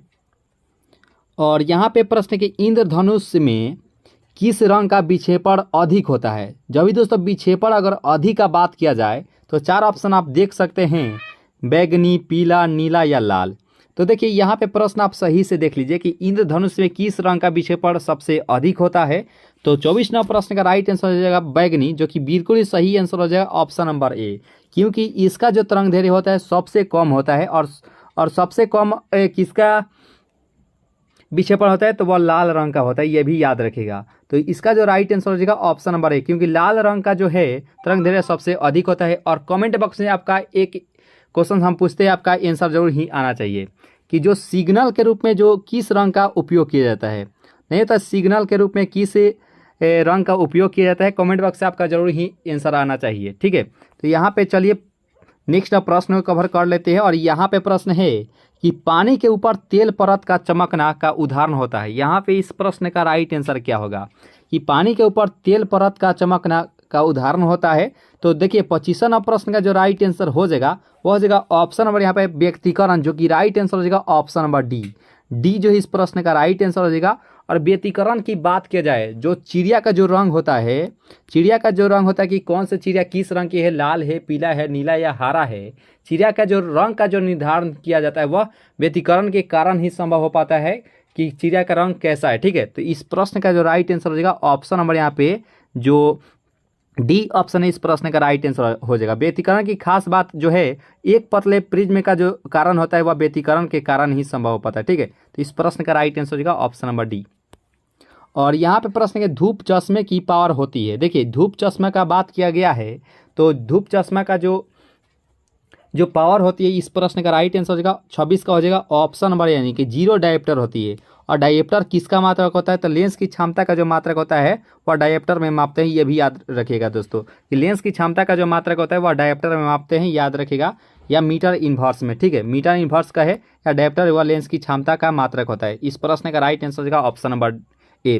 तो उम्मीद करता है यहाँ तक जो सेशन है आप सभी बहुत ही अच्छे से कवर किए होंगे। आगे भी दोस्तों बहुत ही महत्वपूर्ण ये सेशन है, क्योंकि आपके लिए बेहद ही महत्वपूर्ण सेशन लेकर आए हैं, क्योंकि हम लोग विज्ञान का निचोड़ देख ही रहे हैं। तो एक एक करके हम लोग सभी क्वेश्चंस को कवर करेंगे और आपसे जो है एक भी प्रश्नोत्तर एग्जाम में नहीं छूटेगा, और विज्ञान सेक्शन से कहते हैं। और यहाँ पे प्रश्न है कि वायुमंडल में प्रकाश के विसरण का कारण क्या होता है। यहाँ पे इस प्रश्न का राइट आंसर क्या होगा कि वायुमंडल में प्रकाश के विसरण का क्या कारण होता है। तो देखिए इसका जो राइट आंसर हो जाएगा 27 का हो जाएगा ऑप्शन नंबर ए, यानी कि धूल कण जो है इस प्रश्न का राइट आंसर हो जाएगा ऑप्शन नंबर ए, ये जो इस प्रश्न का राइट आंसर हो जाएगा। चलिए दोस्तों नेक्स्ट प्रश्न को कवर करते हैं। ये प्रश्नोत्तर शायद हम लोग देखे थे कि प्रकाश तंतु किस सिद्धांत पर कार्य करता है, तो यह पूर्ण आंतरिक परिवर्तन होता है। इसका राइट आंसर हो जाएगा ऑप्शन नंबर ए। और प्रकाश की गति किसके बीच से जाते हुए न्यूनतम होती है। यहाँ पे इस प्रश्न का राइट आंसर क्या होगा कि प्रकाश की गति किसके बीच से जाते हुए कम होती है। तो इसका जो राइट आंसर हो जाएगा तो 29 नंबर प्रश्न का राइट आंसर हो जाएगा ऑप्शन नंबर जो ए ऑप्शन है इस प्रश्न का कांच, जो कि राइट आंसर हो जाएगा option number A is the right answer for this question. इसका जो पीडीएफ है टेलीग्राम ग्रुप से ज्वाइन होते हैं, इसका पीडीएफ आप डाउनलोड कर सकते हैं और डाउनलोड करके आप कभी भी प्रैक्टिस कर सकते हैं दोस्तों। और यहाँ पे प्रश्न है कि सूर्य की ऊष्मा पृथ्वी पर कैसे पहुँचती है, चालन द्वारा, बी किरण द्वारा, परावर्तन द्वारा, संवहन द्वारा। तो यहाँ पे इसका राइट आंसर क्या होगा दोस्तों कि सूर्य की ऊष्मा जो है पृथ्वी पर कैसे पहुँचती है, तो इसका जो राइट आंसर हो जाएगा बी किरण के द्वारा पहुंचती है। ठीक है, इसका जो राइट आंसर हो जाएगा ऑप्शन नंबर जो यहाँ पे जो बी ऑप्शन है इस प्रश्न का सही आंसर हो जाएगा ऑप्शन नंबर बी। और रेफ्रिजरेटर में थर्मास्टेट का कार्य क्या होता है, यहाँ पे इस प्रश्न का राइट आंसर क्या होना चाहिए कि रेफ्रिजरेटर में थर्मास्टेट का कार्य क्या होता है। देखिए 31 नंबर प्रश्न का जो राइट आंसर हो जाएगा एक समान ताप को बनाए रखना ही होता है। देखिए इसका जो राइट आंसर हो जाएगा ऑप्शन नंबर यहाँ पे जो सी ऑप्शन है इस प्रश्न का राइट आंसर हो जाएगा ऑप्शन नंबर सी। और लास्ट में जरूर कमेंट कीजिए कि ये सेशन आपको कैसा लगा दोस्तों, आज का जो सेशन है आपको कैसा लगा, लास्ट में जरूर ही कमेंट करके बताइएगा। और यहाँ पे प्रश्न है कि शुद्ध जल का क्वथनांक फ़ारेनहाइट स्केल पर क्या होता है। वैसे शुद्ध जल की पीएच मान बात करें तो शुद्ध जल का पीएच मान 7 होता है। और यहाँ पे बताना है कि शुद्ध जल का क्वथनांक फ़ारेनहाइट स्केल पर क्या होता है। तो देखिए इसका जो राइट आंसर होगा 32 का हो जाएगा 212 डिग्री होता है। इस प्रश्न का राइट आंसर हो जाएगा ऑप्शन नंबर यहाँ पे जो डी ऑप्शन इस प्रश्न का राइट आंसर हो जाएगा। और केल्विन तापमापी में बर्फ का गलनांक कितनी होती है, तो केल्विन तापमापी में जो है बर्फ का गलनांक यहाँ पे पूछा गया है। तो 33 नंबर प्रश्न का राइट आंसर हो जाएगा ऑप्शन नंबर ए यानी कि 273 केल्विन होता है। इस प्रश्न का राइट आंसर हो जाएगा ऑप्शन नंबर जो ए ऑप्शन है इस प्रश्न का सही आंसर हो जाएगा। और देखिए यहाँ पे 34 नंबर प्रश्न को कि ध्वनि का वेग सबसे ज़्यादा किस में होती है, इस्पात में होती है, निर्वात में होती है, या जल में होती है, या कोई नहीं। तो यहाँ पे इस प्रश्न का राइट आंसर क्या होगा कि ध्वनि का वेग सबसे ज़्यादा किस में होती है। तो इस प्रश्न का राइट आंसर हो जाएगा 34 का हो जाएगा जो भी दोस्त ये बताना है इस्पात में, जो कि राइट आंसर हो जाएगा ऑप्शन नंबर ए जो कि यानी कि ठोस का है। इस्पात कह रहा है तो यानी कि ठोस का बात किया जाए तो इसका राइट आंसर हो जाएगा ऑप्शन नंबर यहाँ पे जो ए ऑप्शन इस प्रश्न का सही आंसर हो जाएगा। और ध्वनि का वेग सर्वाधिक होता है ठोस में, गैस में, वाष्प में, द्रव में। तो हम लोग अभी ही बात किए थे कि ठोस में सबसे अधिक होता है। तो इसका राइट आंसर हो जाएगा ऑप्शन नंबर यहाँ पे जो ए ऑप्शन है इस प्रश्न का सही आंसर हो जाएगा option number A is the right answer for this question. और यहाँ पे प्रश्न है कि ध्वनि का प्रभाव कान में कितने समय तक रहता है। यहाँ पे इस प्रश्न का सही आंसर क्या होना चाहिए दोस्तों कि ध्वनि का प्रभाव जो है वह कान में कितने समय तक रहता है। तो इसका जो सही आंसर हो जाएगा 36 का वह 1/10 सेकेंड तक ही यह रहता ही है। तो इसका राइट आंसर हो जाएगा ऑप्शन नंबर यहाँ पे जो बी ऑप्शन है इस प्रश्न का राइट आंसर हो जाएगा ऑप्शन नंबर बी। तो दोस्तों इस प्रकार से इस महत्वपूर्ण सेशन को यहीं पे ख़त्म करते हैं और लास्ट में जरूर कमेंट करके बताइएगा कि ये सेशन आपको कैसा लगा दोस्तों। तो आज के लिए इतना है दोस्तों, तो हंसते रहिए और मुस्कुराते रहिए और अपनी तैयारी को जो है मजबूत करते रहिए। अभी के लिए इतना है दोस्तों, जय हिंद।